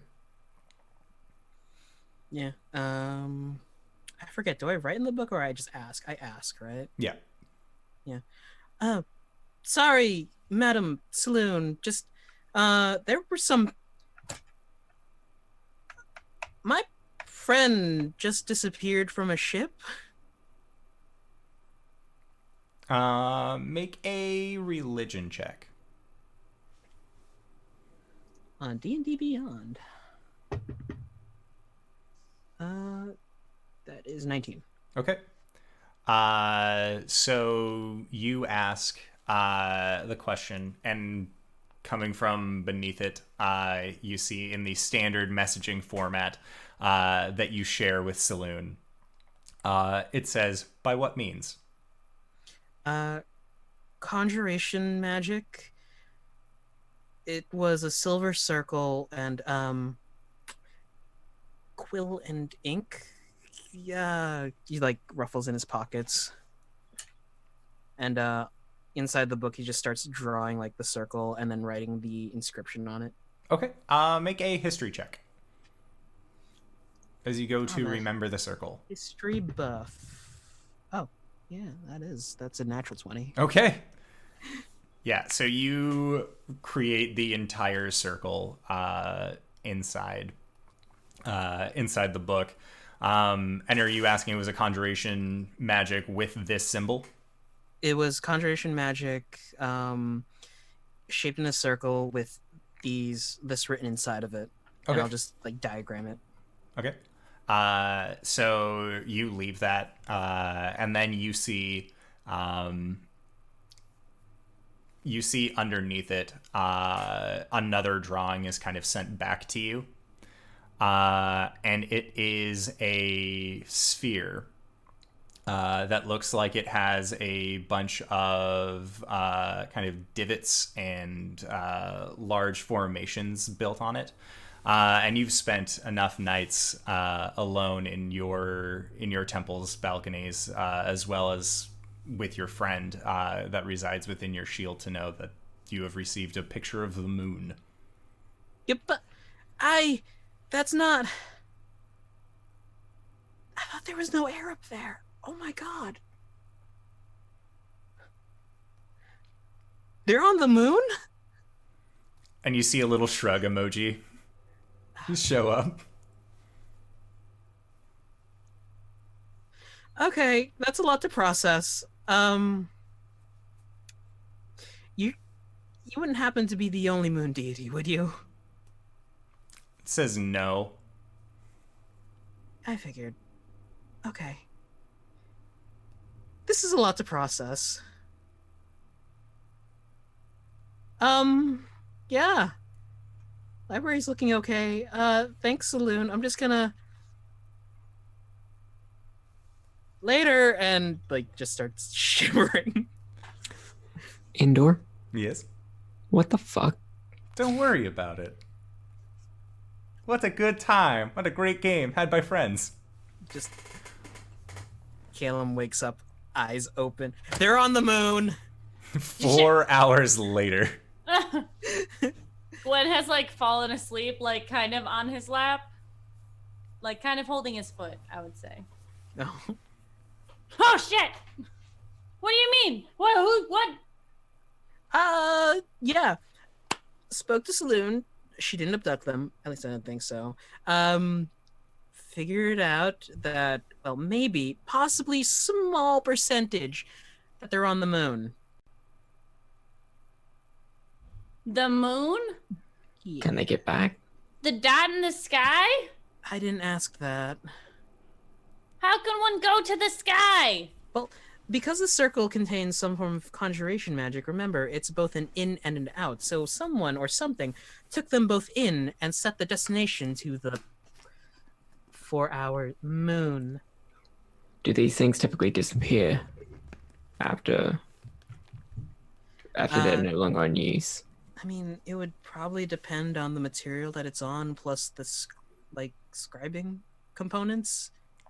Is that right, Indoor? You could make an Arcana check. I could make an Arcana check, but I'm on 18. Okay. So you would know with magic like this, it's kind of like you were saying, it all depends on the location, the materials that are used for it. You know that setting up a permanent circle is a much grander feat than setting up a temporary circle.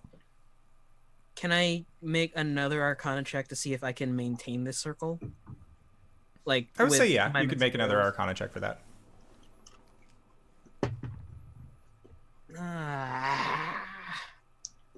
14. Okay. So when you go over to look at the circle itself, you can see that the lettering that had been part of the spell circle, that glowing silverish liquid has actually solidified and turned into what you can see as solid silver outlining this message in a full around. So you get the assumption that this might already be a permanent circle. Okay. So, as long as the ship remains intact, like wholly intact, we should be fine. Let's try to avoid any combat. I'm sorry. I'm still confused. How does one go to the moon? Well, it's a summoning circle. Something summoned them to the moon. Right, but isn't it just like on the outside? Like it's just on the edge of the thing, right? Oh. I don't know what the moon is. I'm Honey. sorry. I apparently have missed something. Takes Gwen, sits her down, Please don't lift me. sits down in front of her. There's a book that appears out of nowhere. So the moon.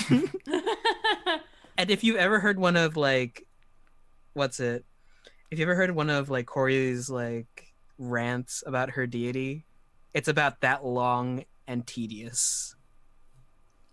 So it's like an island in the sky, but really big. Yeah, All right. basically. So like, that's really far, right? Yeah. All right. I feel like I'm getting a better grasp of this, but also like, what the fuck? It feels like we have to direct that what the fuck to someone indoors. What are you talking about? I don't like this. Both of y'all have made a fourth wall break before I did. All right. So this is what we have to do. We have to figure out how to activate this fucking thing, and then we'll go to her, and then we'll save her. I mean, oh man. What are the odds? What? Well, Cori went to the moon, and tomorrow is a full moon. Oh man. Wait, does the moon change size? I forget. Yeah, depending on where. It doesn't actually change size. It's more like whatever part of it is revealed during the time. All right. Okay. Let's just everyone get your shit. Get on the circle. We're gonna figure out how to start this bitch. Gwen's gonna like tromps downstairs, grab her battle axe, grab her armor and shit, and tromps back up, and go stand on the circle. I don't think that's how it works. Why not? You do magic. Start it. I'm not some sort of metaphorically key that just can turn magic things on and off. I could turn my magic on and off, but not like someone else's, I don't think. Maybe if I was more powerful. I believe in you, dude. I guess that's all it takes. Blake, get your shit. We're going. It's like 3 a.m. at this point, by the way. She I'm had a so nap. She's tired. good. Hey, I had my 4 hours. Blake, are you getting your shit and going? I'm getting my shit and going, but I also just want to make the snide comment. Okay, Mr. Master of the Weave and everything.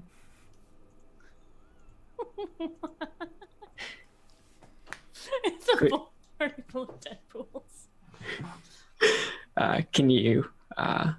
Would you be able to take control of this circle? Get our friend back? All right, let's all do the shit we know, okay? Gwen's gonna get out her Statistically, flute. 50-50. I can or I can't. Oh, I wasn't talking to Caelum. Oh. Sorry. Yep. There was one character who proclaimed himself a master of the weave last week. Who was that? Tarlaen, Oh. 2 weeks ago. Is there a second circle? Probably. Do you know what its symbols are? No. Then your friend is stuck wherever they may be.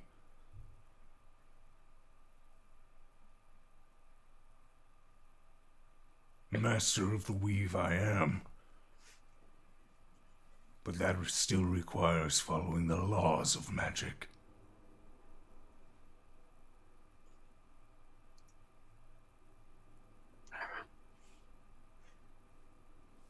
I asked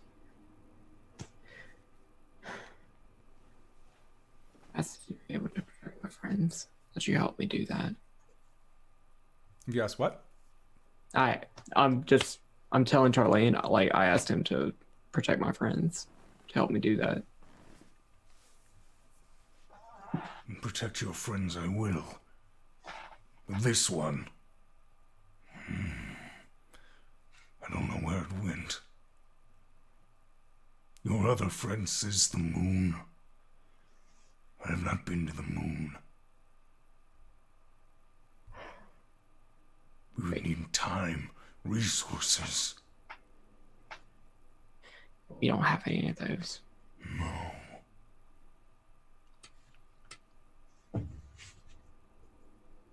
Now, like, hang up, I guess? Okay. Just that mental click. Yeah, not show up.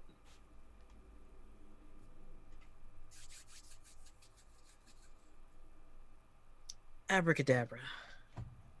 Nothing. Open Gwen's gonna- sesame. Nothing. Gwen's gonna try and magic this bitch. Okay. What should I roll? Make it She's like, all right, check. all right. I've seen people do this shit before. Make an I can make up words. Make an Arcana check. God, I really hope it's a natural 20. That would be hilarious. It's a 4 minus 1. That's more fitting. Yeah, so you close your eyes and bring your arms out as you try to embrace the moon magic to get this circle to work. And as you focus really, really, really hard, you feel a sharp burst in your left eye as you break a blood vessel focusing so hard. Ah! Guys, she can't be gone. We have to find her. We can't. It's Cori. Okay.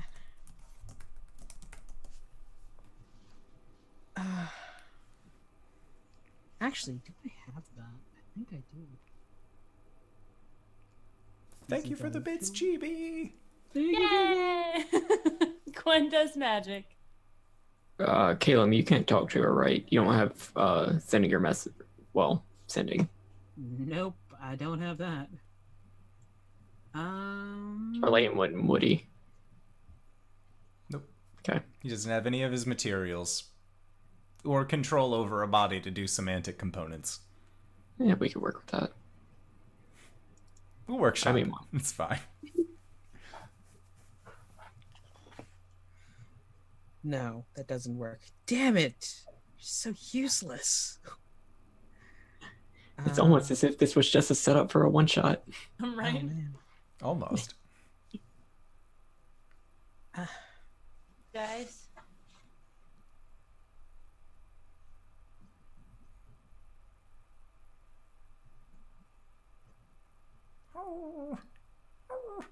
You know,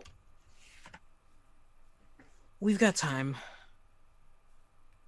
What if we don't? Well, What if she's in trouble right now?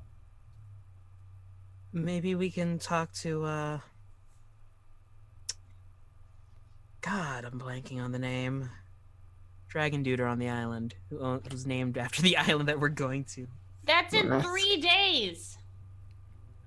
Well, what other options do we have? I don't know. Magic the shit.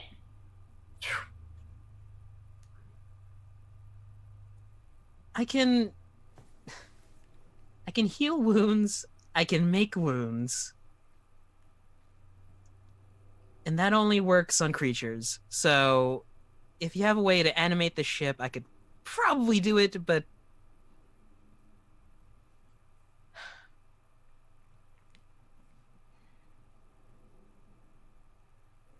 Caelum just flops onto the floor.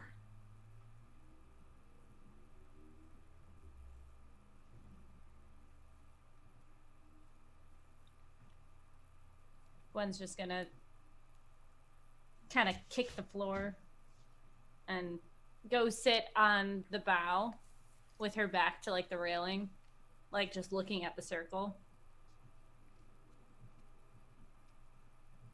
That's it. Okay.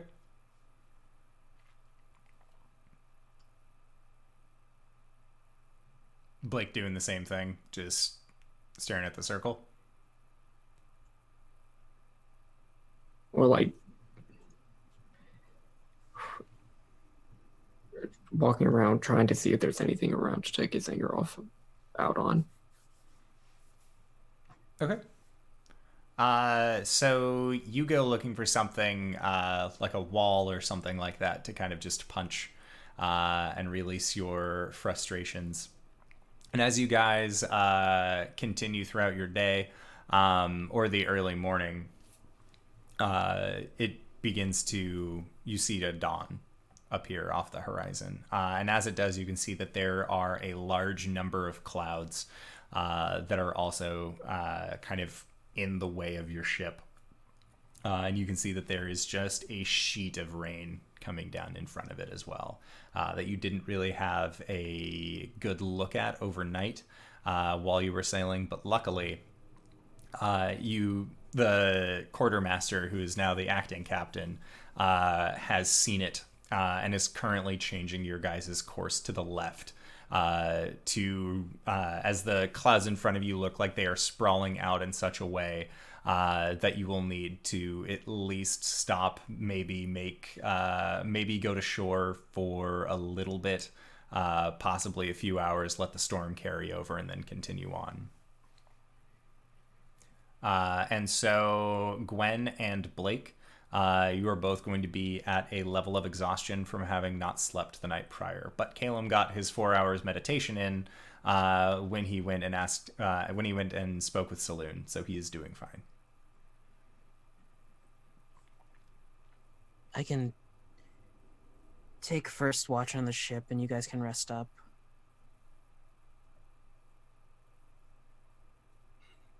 Fine.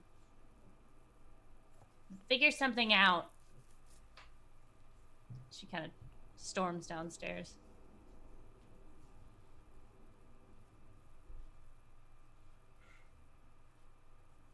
Blake is just gonna hug Caelum. Just reach under, pat him on the back.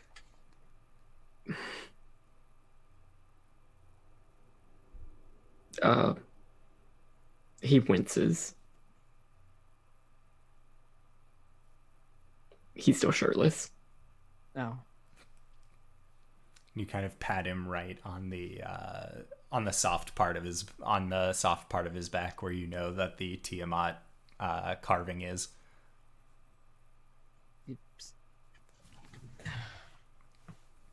It's gonna be okay, man. We'll figure something out. I know you will. And then we'll go back down. No pressure. No pressure. um.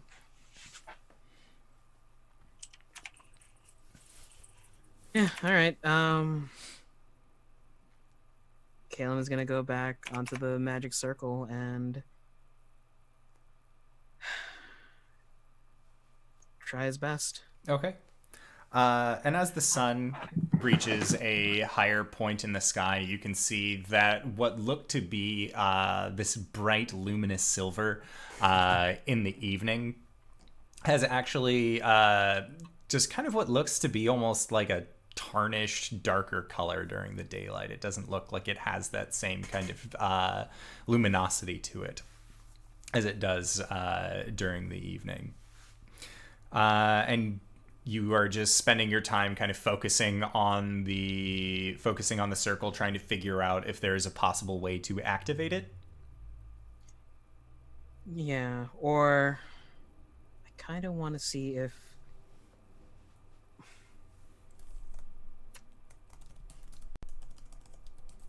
trying to activate it, or seeing if I can, I don't know, maybe use it to amplify one of my spells to see where Cori is. Okay, so what spell would you be using for this? I kind of want to use locate object and focus in on the small little wind-up canary she has. Okay, so you're going to spend a spell slot to do this, unless it's ritual. I don't think it is. It's concentration. Okay, and so then make your roll for Arcana to see if you can possibly go past the bounds. Can I burn anything else to help with this, or is it just going to be straight It's Arcana just going to be rolls? Arcana and a spell slot. That's 10 plus 16. Okay. Yeah, so you cast your spell hoping to find the location of Cori's mechanical bird, and you do end up actually feeling the call towards it. But you feel it below deck towards where the rest of your guys' things are.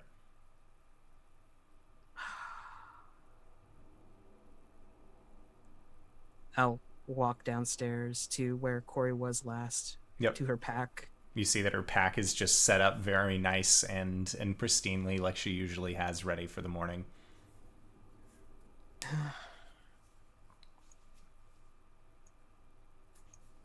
All right. He begins thinking again. I'm gonna see what I have in my repertoire. Okay. So as you are kind of figuring out other spells and things that you can do, eventually you see that the sky outside begins to darken, and then you can kind of hear the sound of raindrops that are coming over the deck of the ship, as the storm, it seems, that was oncoming has kind of caught you guys at least a little bit. And you hear the crew kind of all yelling towards each other over the sound of the oncoming storm as you guys make your way towards one of these small islands. And then after about an hour and a half or so, you actually you feel that the forward momentum that your ship has actually kind of come to has subsided, and it seems like they are just kind of resting. And with a loud sploosh, as well as with the sound of rushing metal, you know that they have thrown the anchor overboard and are currently just parked. It's still storming, by the way. It's still storming, but you guys have kind of made your way just outside of the storm. Caelum's above deck on the circle, casting spells. Okay. Just seeing what'll take. And as you do, what's your passive perception? Passive perception is a 15. Okay. So yeah, looking around, you can see that on the landmass that you guys are actually near, you can see that there are what look to be several shipwrecks almost like they may have just gotten kind of thrown and battered onto the island. They aren't ships as large as your guys's. They all seem to be either a one-mast ship, or for some reason, some individuals might have even thought it possible to just take a rowboat, a very long rowboat across this strait in between Arathsk and Alira, but they've made their way onto the island all the same, and you can see that there is what looks to be a large mound that is not too far in from where it actually goes from shore to land, and you can see what looks to be a cave mouth opening that has what looks to be small little shelters that have been built up, but that look entirely overgrown and abandoned. Like maybe somebody got trapped here years ago and managed to find their way out. Okay. I guess I'm gonna try to do one more spell. Okay. Which spell? I want to use command, but instead of a creature, can I try to target the object to force it to activate? What are the casting requirements for command? Because it's verbal, right? Basically verbal, yeah. Yeah, so with that, because it is an inanimate object, the magic wouldn't have a place to kind of affect it. Okay. Yeah.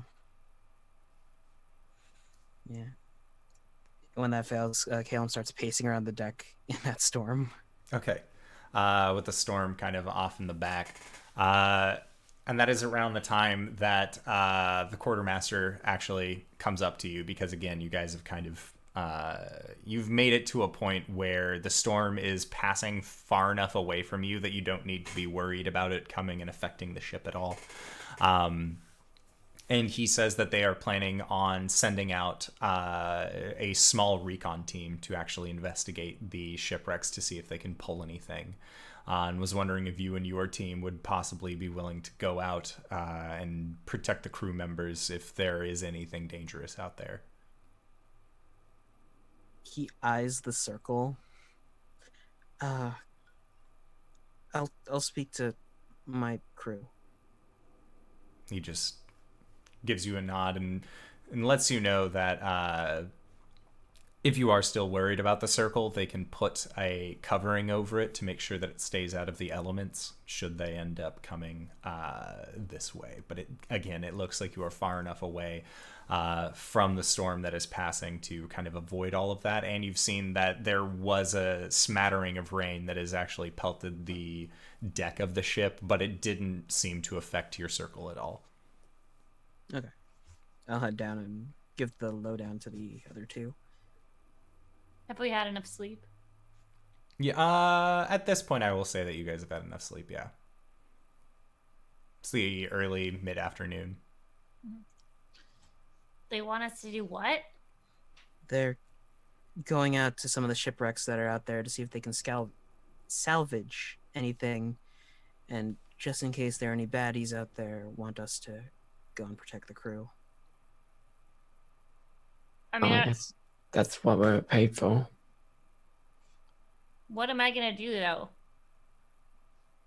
I mean, like, they're sunken ships, right? No, they're all like they're all crashed onto the land. Yeah, I guess. Still nothing? No, I've tried. Thanks. Sorry I yelled at you. No.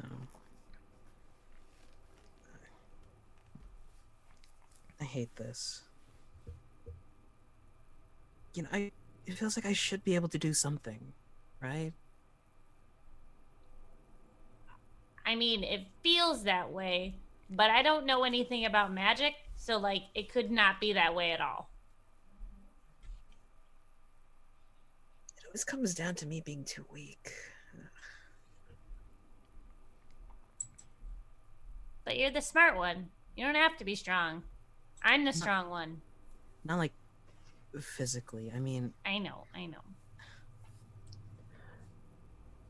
So, what we do about that is we go out there, we protect some people, and we earn this level up that comes every time we finish an arc. What? there he goes. What? All right, dude. I don't know what that means, but let's do it. Good talk, Blake. Maybe you should be the leader. I'll smack him on the ass and walk out. And the smack on the ass with Blake is kind of difficult. You have to underhand it to avoid the tail. Yeah, and he's also, since he's grown, it is more of like a high It's five. a midair spike. Yep. You're like playing volleyball with his butt cheeks. And there's your out of context D&D quote of the day. Yeah. All right. So yeah, the quartermaster says that he is going to remain on ship. So is Bristlebeak, as well as the two other members of the ship that actually have a dedicated job. But it seems like the two able-bodied sailors that they have, the two half-elves, Dorash and Torga, are both more than willing to go out onto these boats to kind of investigate the surrounding area. As they always get, and they seem a little down, mostly because their actual captain has disappeared and they suddenly are left with their quartermaster. But there is enough sense of camaraderie and a close-knit community that exists on that ship that they're kind of just trying to take this in stride. The captain lives for a life of adventure. Maybe that has something to do with it. They're not entirely sure. But you guys end up going on to... They set down some rowboats, or just one kind of longer rowboat for the five of you to sit on. And then you begin making your way towards the island. And as you arrive on the island, it does take some time. Is anybody helping out rowing, or are you just letting the two ABSs do the rowing? Well, bro. Okay. Make a strength check. I will also row if Blake's gonna do it. Okay, make a strength check. Did we bring Cybra? No, Cybra stayed on the ship. 14. Strength Sorry. check. 12. 21. Okay. So the 12 and the 21, the boat does kind of like, the rowboat does actually kind of like lean more towards one direction than the other, and that being the way opposite that Gwen is kind of pushing. But you guys managed to kind of correct it enough that it finds its way to the shore. And when you get... Yes. I would like to also do my portent. Okay. ability. Sounds good. Are you doing it on the rowboat? No, I want to have done this before we left. Okay. Yeah, sounds good. Row. Ooh, what it be? Ooh, that's a good one. All right.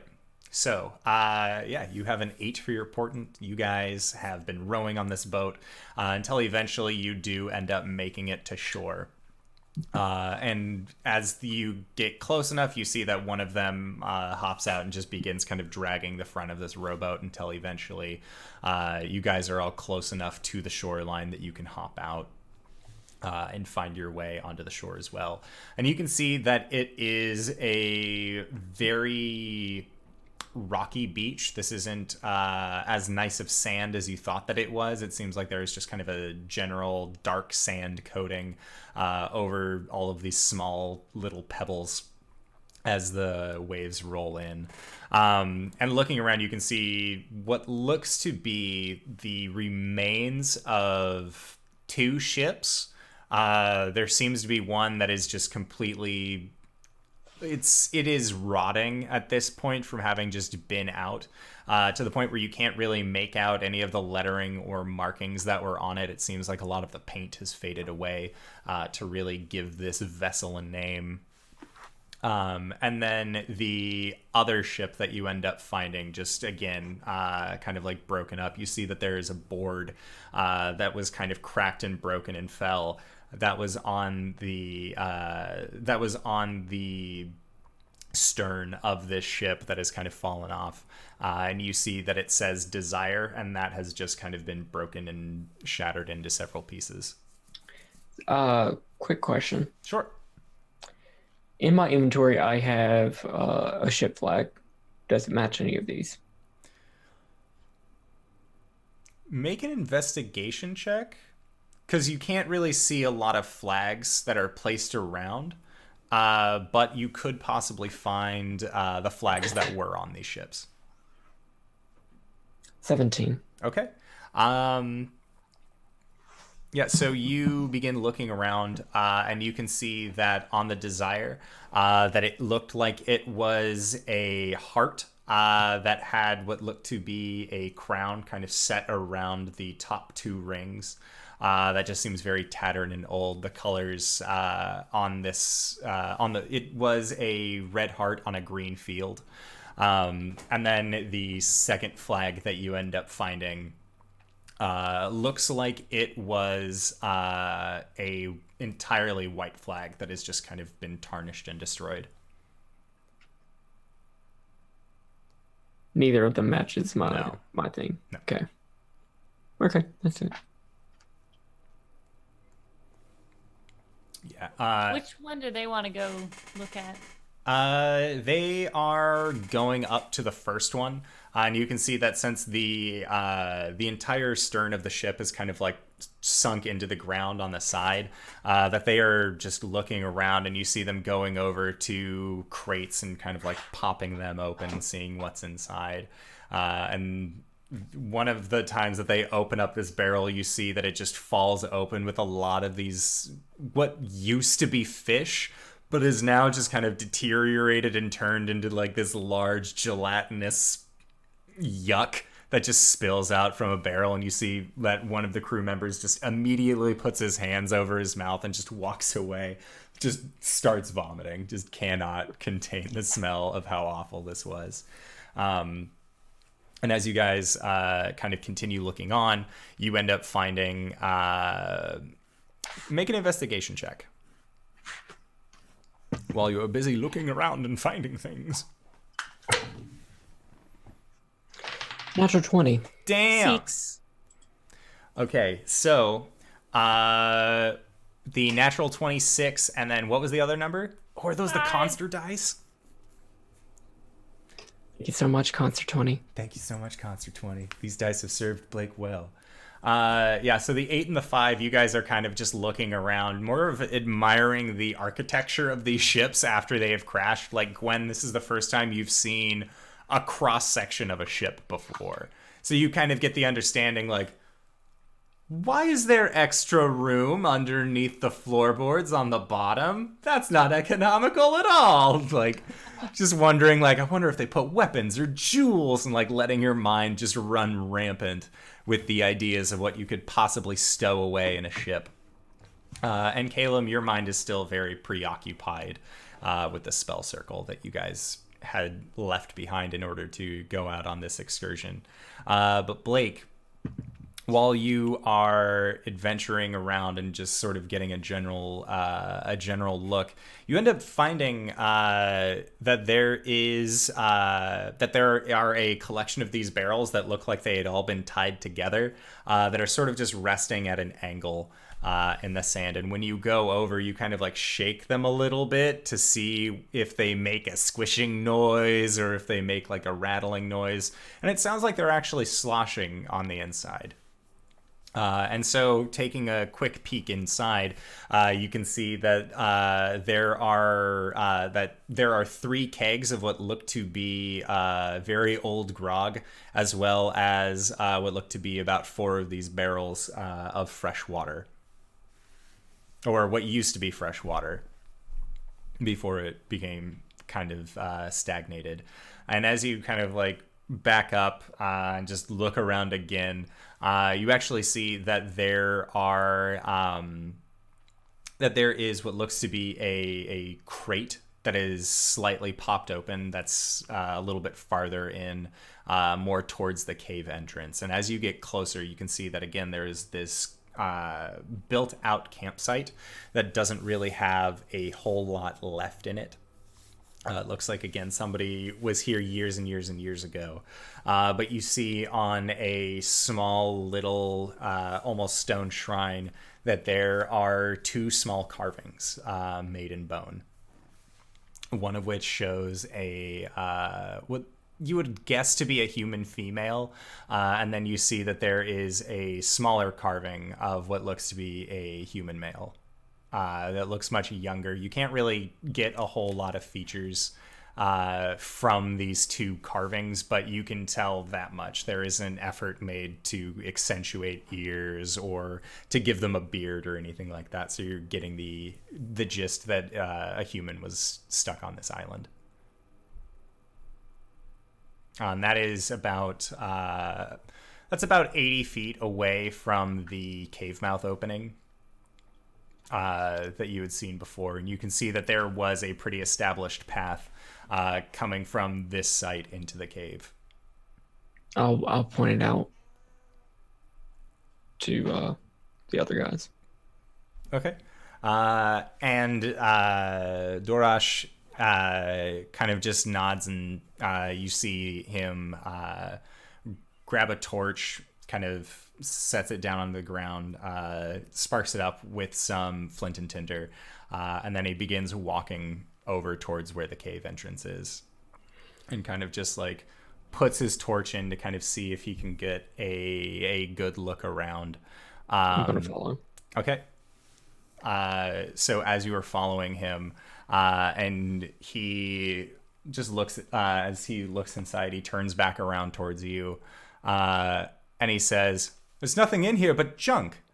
And that is when you see that there are what look to be 4 dark tendrils just reach out from in the cave and wrap around him and actually pull him into the cave. And he drops his torch as he begins yelling, just kind of getting sucked into what looks to be a large pile of debris that is more just kind of trying to absorb it into itself.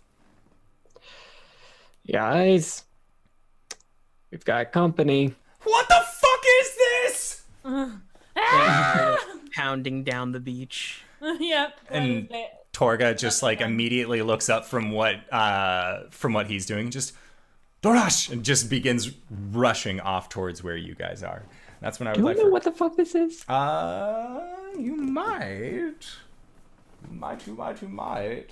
Also, are we about to roll for initiative? Yes, initiative is very important. Oh! Ho! Haha! It's not 0. It's a 3. You son of a bitch. Actually, it's a 15. Nice. I got a 3. Aw, Karma. All right. 17. Me. My note-taking thing's gone. But I'm also like right there, so Yes. makes So sense.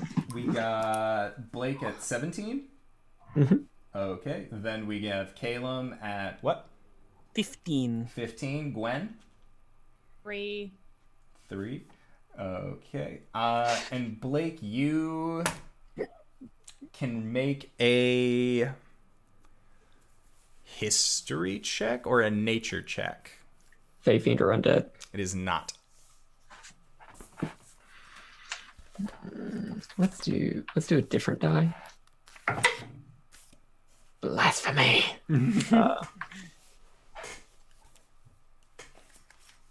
3. Okay. So with your 3, yeah, you have no idea what this is. It looks like a bunch of wreckage has just decided to lash out at somebody getting close to it. Yeah. Do I still have an eye on it? Yes. Okay. All right. So we are going to go to the top of initiative. I'm also going to roll in Dorvash and Torga. because they learned how to sword fight yesterday. Look at you. Wow, they rolled a 3 and a 2 for initiative. So, champs among men. Blake, you are going first. As again, you see that there is just this large amalgamation of what look to be just ship parts that are kind of growing out of this large form. Crossbow out, claws out, dripping blood onto that crossbow, lighten it up. Okay.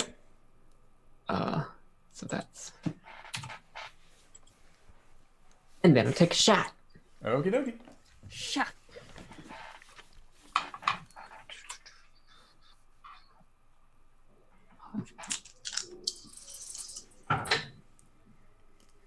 Now, I should not be using other dice. That's bad for me. Does a 10 hit? A 10 does not hit. As your shot ends up sailing forward, you see it actually clank off some of the debris that seems to be caught up in this large form.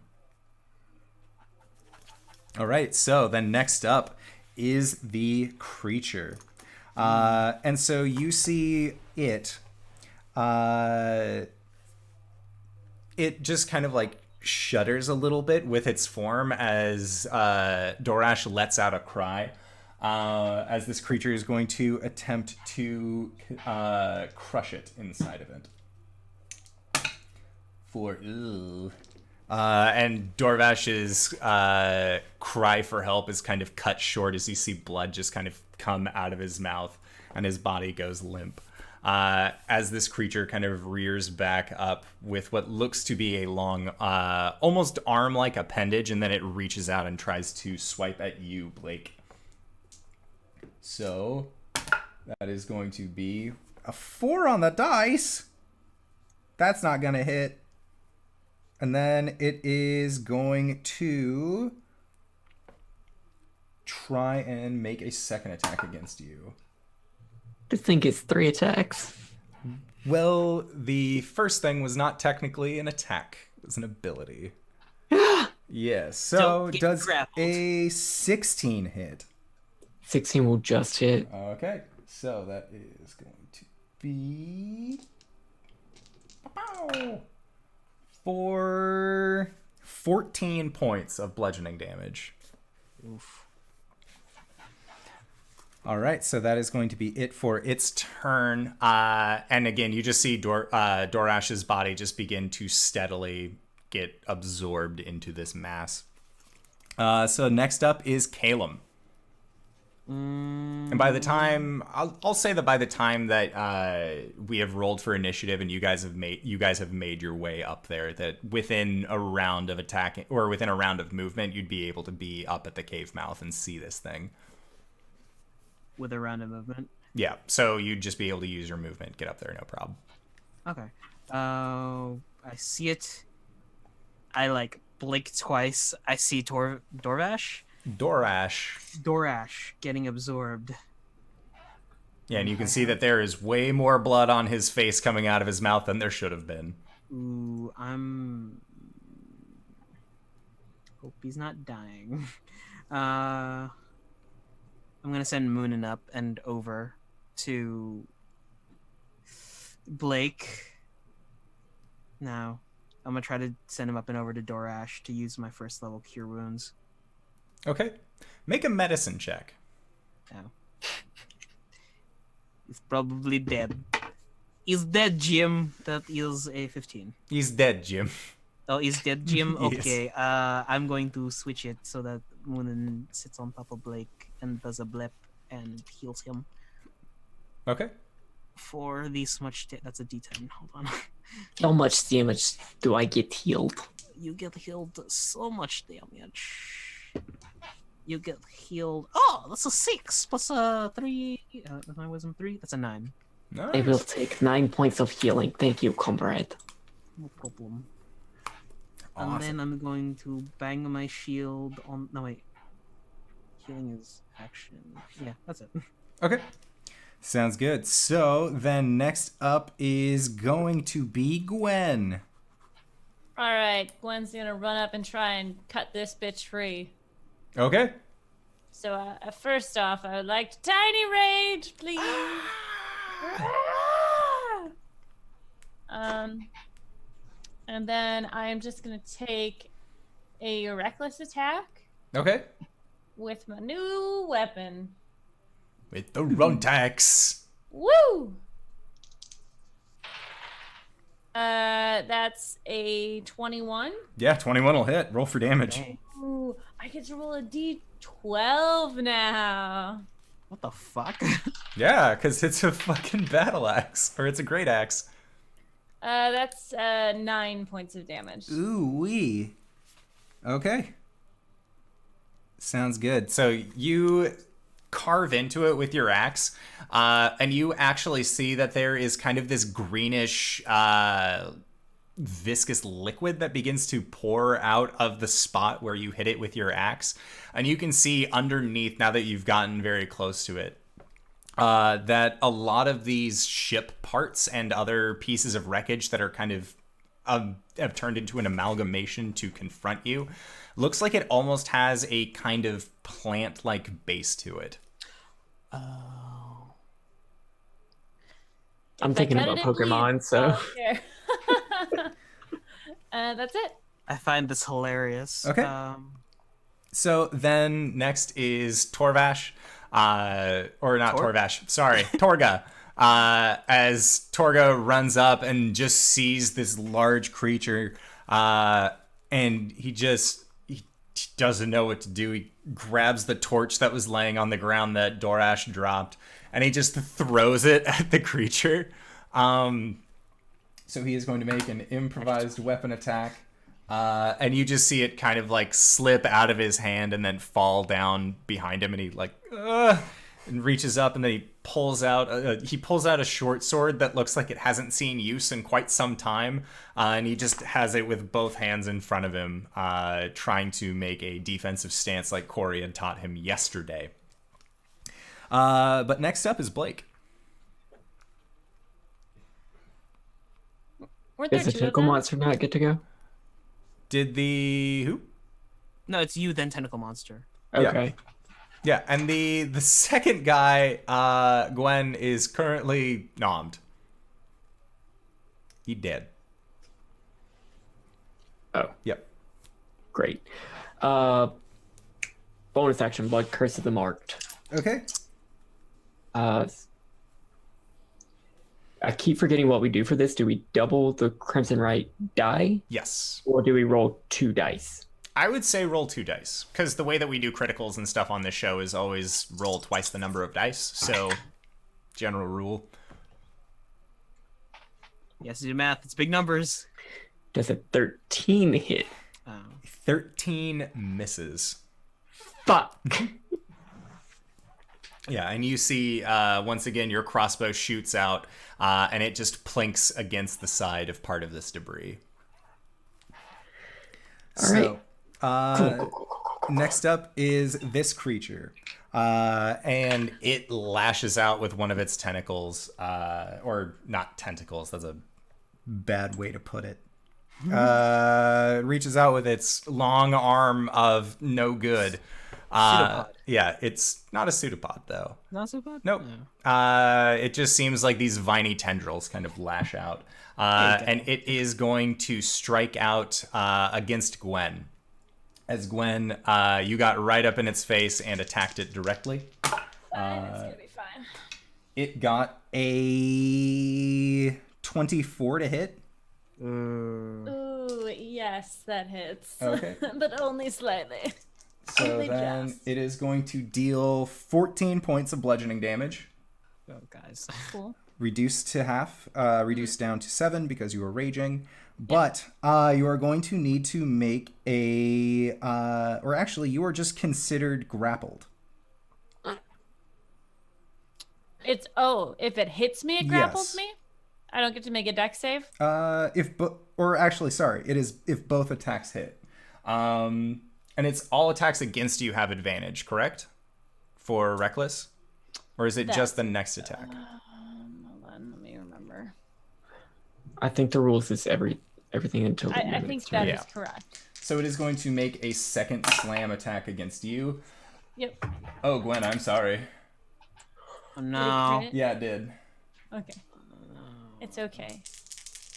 It's just like a normal hit. Cori Uh, vanishes and everyone dies. Got it. You did like make the CR lower, right? Attack rolls against you have advantage until your next turn. Yep. So you So- take 22 points of bludgeoning damage from that, reduced to half, down to 11 because rage.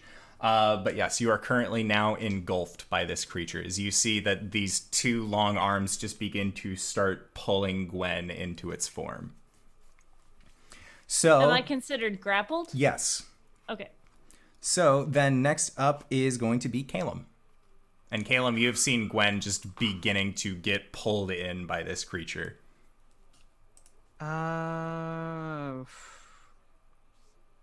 When does this work?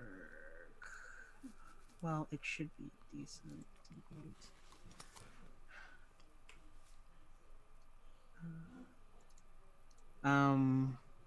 Yeah, Caelum raises a hand and points to the creature and just yells, "Drop her!" Using command. Okay. And what is the save for that?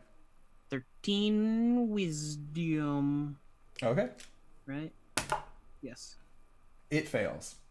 So on its next turn, it will spend that turn dropping Gwen. Or whatever else it's holding. Yes.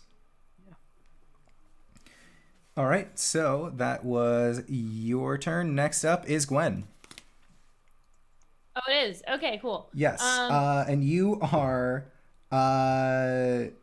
currently engulfed by this creature, not just grappled. So Okay. when you are engulfed, you are blinded, restrained, and unable to breathe. Okay. So I can't do it. I can't like try and like strength my way out of it. No. Would appear not. Actually, you should be able to. Yeah, escape is DC. Escape is on there.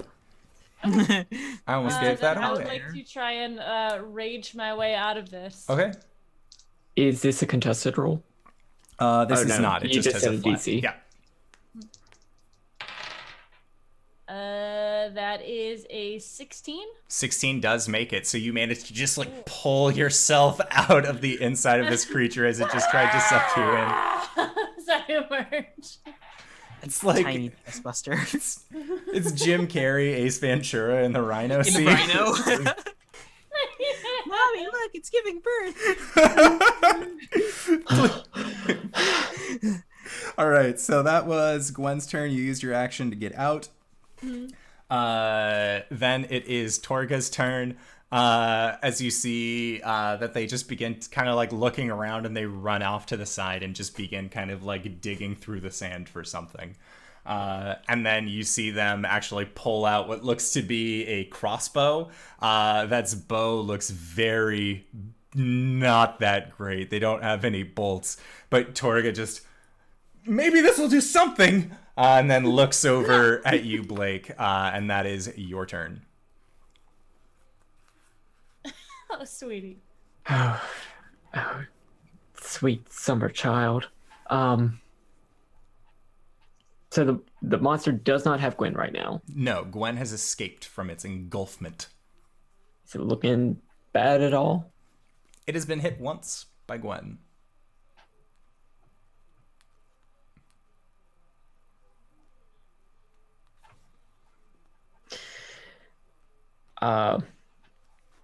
Okay. I'll just attack it again.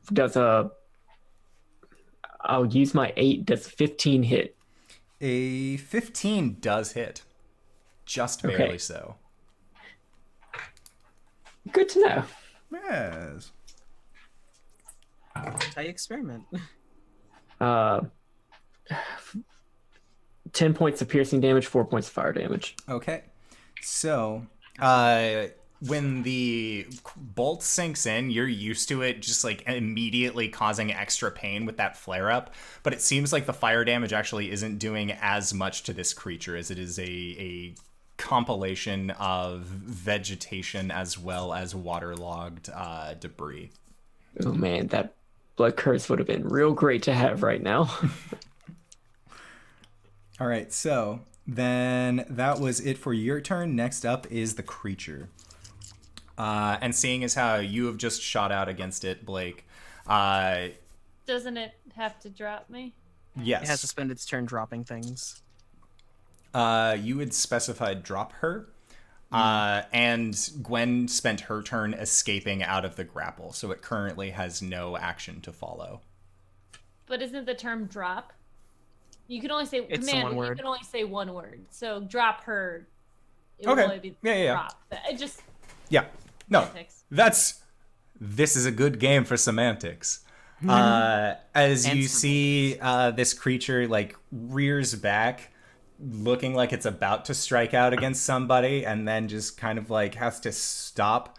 And you see it kind of bring these two long tendrils down, and with a kind of horrifying slurping gurgling noise, you see that there are two bodies that end up getting spit out from inside of it. One looks much older, much more decomposed, wearing these kind of gold-colored vestments that look just completely decayed on the form, whereas the other is the body of Dorosh.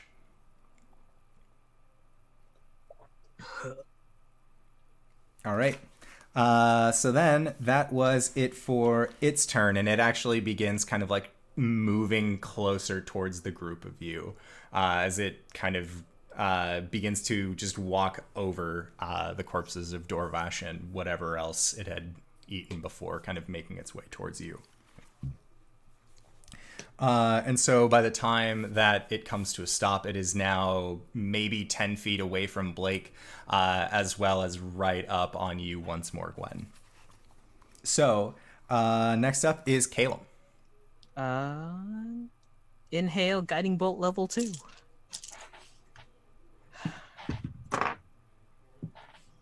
That's a natural 20. Every time! You might roll shit for initiative, but you can fucking blast! I could fucking Guiding bolt up the butt. guiding bolt up. I don't have enough dice for this. It's a unique problem to whenever I crit. What is that, 10d6 at level 2? Yeah. It doesn't happen as much as you'd think. Clerics are silly. Clerics are silly, and that's oh, that's lame. That's only paltry 20 something 23 damage. Holy shit. Yeah, and it rears back from that. It does not like the damage that has been done to it at all. If it had lungs, it would probably release some sort of shrieking noise to let you know it is That's a lot angered. of one. I'm not using this dice roller. Sorry. That's okay. So then next up is Gwen, and you can see that this entire creature is just lit up and glowing from Caelum's guiding bolt. This shit. Hit him where it hurts. I'm gonna do it. I get advantage because of that on my first attack, which would be a 17. Okay, 17 hits. Okay, that's like the only place it could ever get cocked. For 10 damage, and then that's just the first one. Does advantage, correct? Yeah. Yeah. The second one? How are you doing a second attack? My bonus action. You have a two-handed right. weapon now. You no longer have your offhand. I rolled a 20. I am so sorry. Oh no. You want to do another attack anyways? All right. So then Torga comes over to Blake and just puts his hand out. Just, dude, can I take one of your bolts? Can I do something? Can I bum a smoke, man? And you see, like, there's just this really shoddy looking my- crossbow. I will hand him my light crossbow Okay. with some bolts in it. Okay. And he just kind of like takes aim and fires a shot towards this large creature. I like this interaction with the lumbering thing. Like, It's a D8 if it hits. Yeah, no, he hit. He got a 19 on the die. damn, son. And that is going to be 6 damage to the creature. Good for him.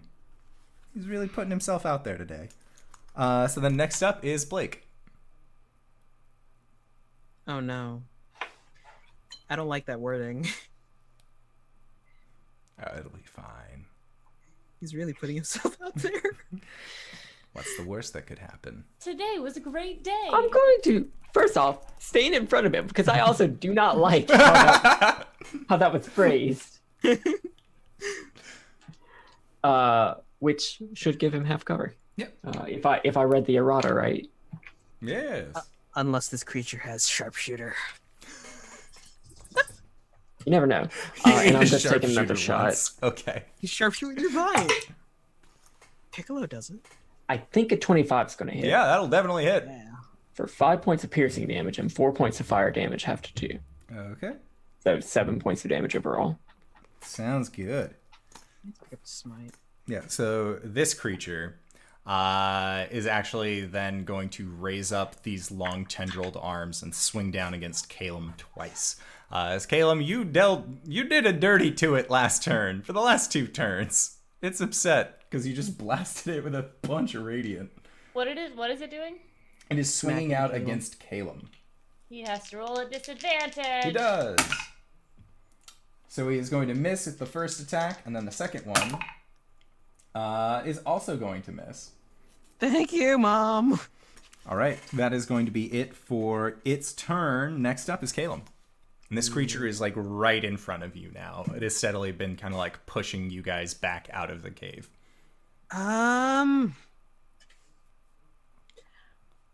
Caelum looks up at the creature, looks left, looks right. Shadow sinks into the ground and then appears like above and behind it. Okay. Just like Dragoon driving down into its back with his spear. Okay, and you're wearing, and you have your full Hoplite regalia. Yeah. Awesome. Yeah. Oh. And Blake, you hear from behind you just, holy shit. As the crewmen have not seen your guys' transformations or fighting abilities. Our transformation jutsu 18. Yeah, 18 hits. Roll for damage. Yeah, we're regular magical girls. 7 points damage piercing. Sounds good. This creature is fucking hurt. It is not happy about the events that have been transpiring. Gwen. I'm gonna fuck this bitch up. Do it. I'm gonna reckless attack and hopefully get another natural 20. So sad. I did! Yeah! Different dice, but I did. Yay! Yeah! Alright, that's 14 plus 4. 18 damage. Okay. Sounds good. I did not like that at all. Okay. Just fire in the eyes. Take my axe up and just... Grrr! And the entire time you see that there's just this giant spectral Goliath that is fighting along with you. Your tattoos kind of illuminating the inside of this cave. Then it is Torga's turn, and they are going to spend their turn loading their light crossbow to try and prepare for next turn when they can attempt another shot. They're not. Yep. The loading property should just be like they can only take 1 attack. Oh, okay. I always thought that Yeah. loading was So, that you like- had to use. Okay. So like whenever I get the extra attack feature at 5th level, I'll still only be able to make 1 attack. Got it. Until you get crossbow expert. And then Okay. So. No. Yeah, Torga hits then. Able to hit once again. It rolled a God 13 dang, on the Torga. die. Gets a +2 to their dex. Got Give us another emphasis. 9 points of damage. Holy shit. What? Yeah. That's fucking rad. You Give go. that boy some If you class want to up. do this. Torga doesn't get it. No, Blake, it is your turn. What's the situation? Caelum Where's- has teleported behind the creature. Gwen is standing in front of it, and you are blocking Torga. I want it to be on top of it, just like spear in it. Okay. Make an athletics check. Oh boy, the one thing I'm good at.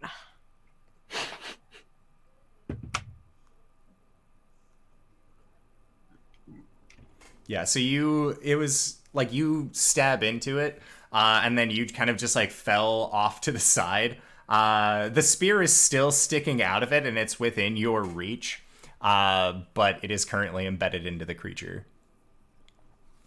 fuck. How's everybody looking? I think Gwen is the only person to actually have taken anything this fight. I'm fine.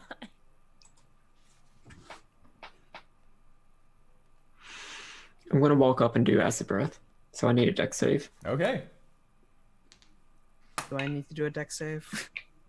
No, because it's a line. You'd be able I'm to. gonna angle it away from you. Okay. Is a 12 good? A 12 does not meet my dex save DC of 13. Okay. It takes 4 points of acid damage. Ah, shit. How do you want to do this? No, it's still kicking. Okay. It's got it had a lot of fight in it. But it is definitely like recoiling back, and you see a lot of its body actually like ripples back as this acid hits into it, and you can see what looks to be just a mass of writhing vines underneath. And I don't know if I'll be able to use like a bonus action or whatever for this, but I essentially want to draw its attention to me. Make an Not- intimidation check.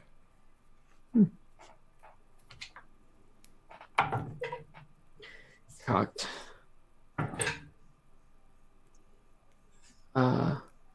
16 minus 1, 15. Okay. Oh, -1 to intimidation. Blake has bad charisma. Me too. Okay. Yeah, Could I make that intimidation using my strength modifier? I will always say yes to that, because if you were a big fucking beefy boy, why wouldn't you be able to strong arm and intimidate? I look at big dudes a lot, and I think I'm fucking terrified of them. It's a 17. Okay. Yeah. Thank you so much. Nope. Thank you. Yeah, so it is definitely, it has taken notice of you. You have done exactly what you set out and wanted to do. And so it looks down at you, and it just rears back with its large tendrilled mitts and swipes down at you. It will have disadvantage because of the barbarian ability. So a nat 1 is going to miss. Mm-hmm. Ooh, okay, that one will hit. So that is going to be a 24 to hit.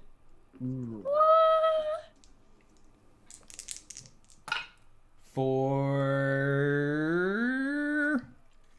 15 points of bludgeoning damage. Just the entire time, just trying to strike out to do something. Caelum, it is your turn once more. He quickly stands up as the shadow form dissipates, grabs his spear, and just thrusts it back in.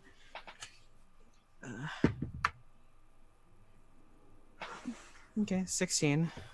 Okay, 16 hits. Roll for damage. 2. Okay. How do you want to?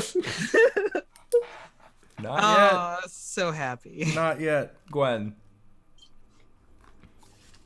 Okay, so after he thrusts it back in, I'm going to do another reckless attack Okay. on him. No, not on Caelum. Okay. Gotta beat the ghost out. That's a dirty 20 Okay. That'll hit. for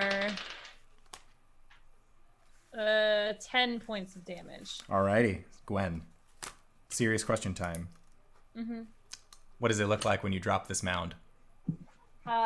So Blake takes the hit, and Gwen's just like, "What are you doing?" She gets up under this thing and takes her axe, swings it underneath, well, as much as she can, and like comes up on it, and then comes back down and splits whatever she can in half. Okay.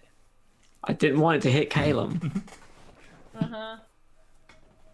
So yeah, as your axe sinks into it, you see that it just gets cut in this large arcing A angle and begins to just kind of spill out onto this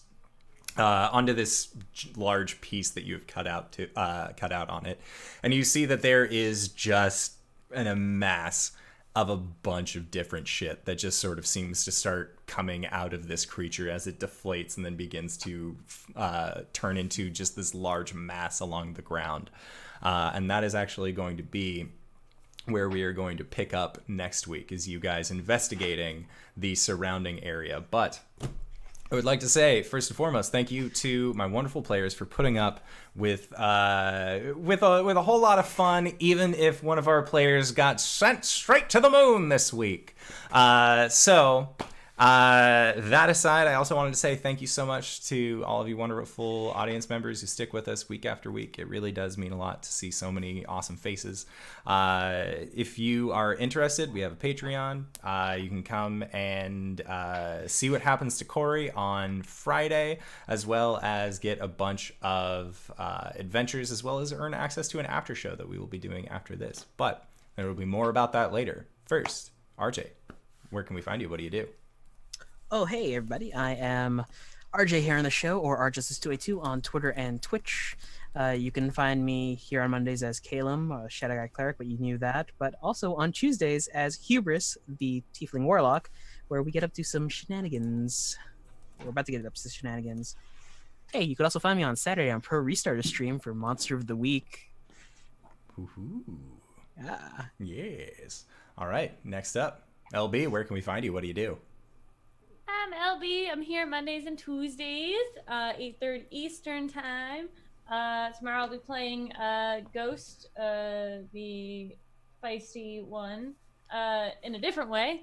And on Friday I will be starting on Pro Restarter's channel at 8 Eastern to do a Birthright campaign. You got it right this time. Yay! And then on Sunday we started our Core Fate system game, and we ended the episode on Encounter Roleplay's channel. We ended the episode with a fog rolling over, and everyone started feeling weird feelings. So let's find out what happens next week, 5 p.m. Could it be love? It probably isn't. Although my character got a lot of like, what are you doing later? And she's like, please leave me alone. So. I'm going to the library where it's quiet. Yep. That was a fun game to sit in on. I was excited about it. And Cyberwolf, where can we find you? What do you do? Hi. Well, you can find me at Cyberwolf1201 on the Twitterverse, where I'll be saying everything that I'm doing, as well as all the random shit that comes to my head. But there is where I tweet when I go live on twitch.tv/Cyberwolf1201, where I'm playing Breath of the Wild right now on Saturdays. That's gonna be a big mainstay for a while, because all shrines. It's gonna be a. You deleted your save file for us. That was the scariest shit I've ever seen. But I play video games badly and talk about lore, and yeah, lore's fun. Lore's great. You can find a YouTube link down in my channel description where you can see all the archives from that, as well as other videos on demand that I have definitely been working on. Yeah, I've spent so much time on it. But you can also find a podcast that Kyle with an N and I do that we'll get more content on there soon, where we get drunk and talk about stuff, usually RPG related. For other role-playing game related content, you can no longer find me on Saturdays on Pro Restarter's channel to make room for the Monster of the Week stuff that RJ will be in. But you will be able to find me starting at the end of the month on Thursdays there, where I will be playing in The Little Things, I think. Yeah. 5th edition D&D, where all the characters are kiddos. Nice. And I'll be playing with that with some really cool folks. You should check that out. And you can also check out twitch.tv/open4adventure. It is a 5th edition campaign that apparently some wild stuff happened tonight on. I don't know, I'm just getting the Discord updates right now. But I help with that behind the scenes, and you should definitely check it out because they do some real cool stuff there. I think that's it for me. Yeah. And I'm the Indoor Adventurer. As always, if you have made it this far, you probably already knew that, but if you didn't, you can catch up on a lot of what we do here on the show on the YouTube page that we have, which is youtube.com/theinDoorAdventurer. There's also twitch.tv/theinDoorAdventurer, Patreon/theinDoorAdventurer. And then if you are looking for an audio cast to listen in on, we have our Podbean set up, so that way you can follow us on Podbean and get awesome updates from us along with all of your other favorite shows like My Brother and Me and The Adventure Zone and Critical Role. You can add us there as well, and it would look really cool, and you should send me a picture if you did, so that way I can tell people. And of course, we are also on Spotify, aka Spoofy. We are also on the Google Podcasts. We are on iOS. We are everywhere. So if you just search Indoor Adventures, that is a good way to find us. My goal for 2019 is to beat the indoor air quality report that apparently is way better at us than podcasting, but soon we shall overtake them. I was going to start a flame war. But that is it for our humble little show. You can join us afterwards for Nights in the Courtyard, where all of the people from our Discord and all of our patrons can ask us questions, as well as we can ask questions to each other outside of the game. So that way, if a player is curious and wants to ask a question in a way that maybe a character wouldn't have phrased, they're still able to do so, and we can get it out all onto the table. But that is it for Monday night. We will be back tomorrow with more Dragon Deep Water Heist, because fuck it, that's the name now. And we will see you guys then. All right, everybody.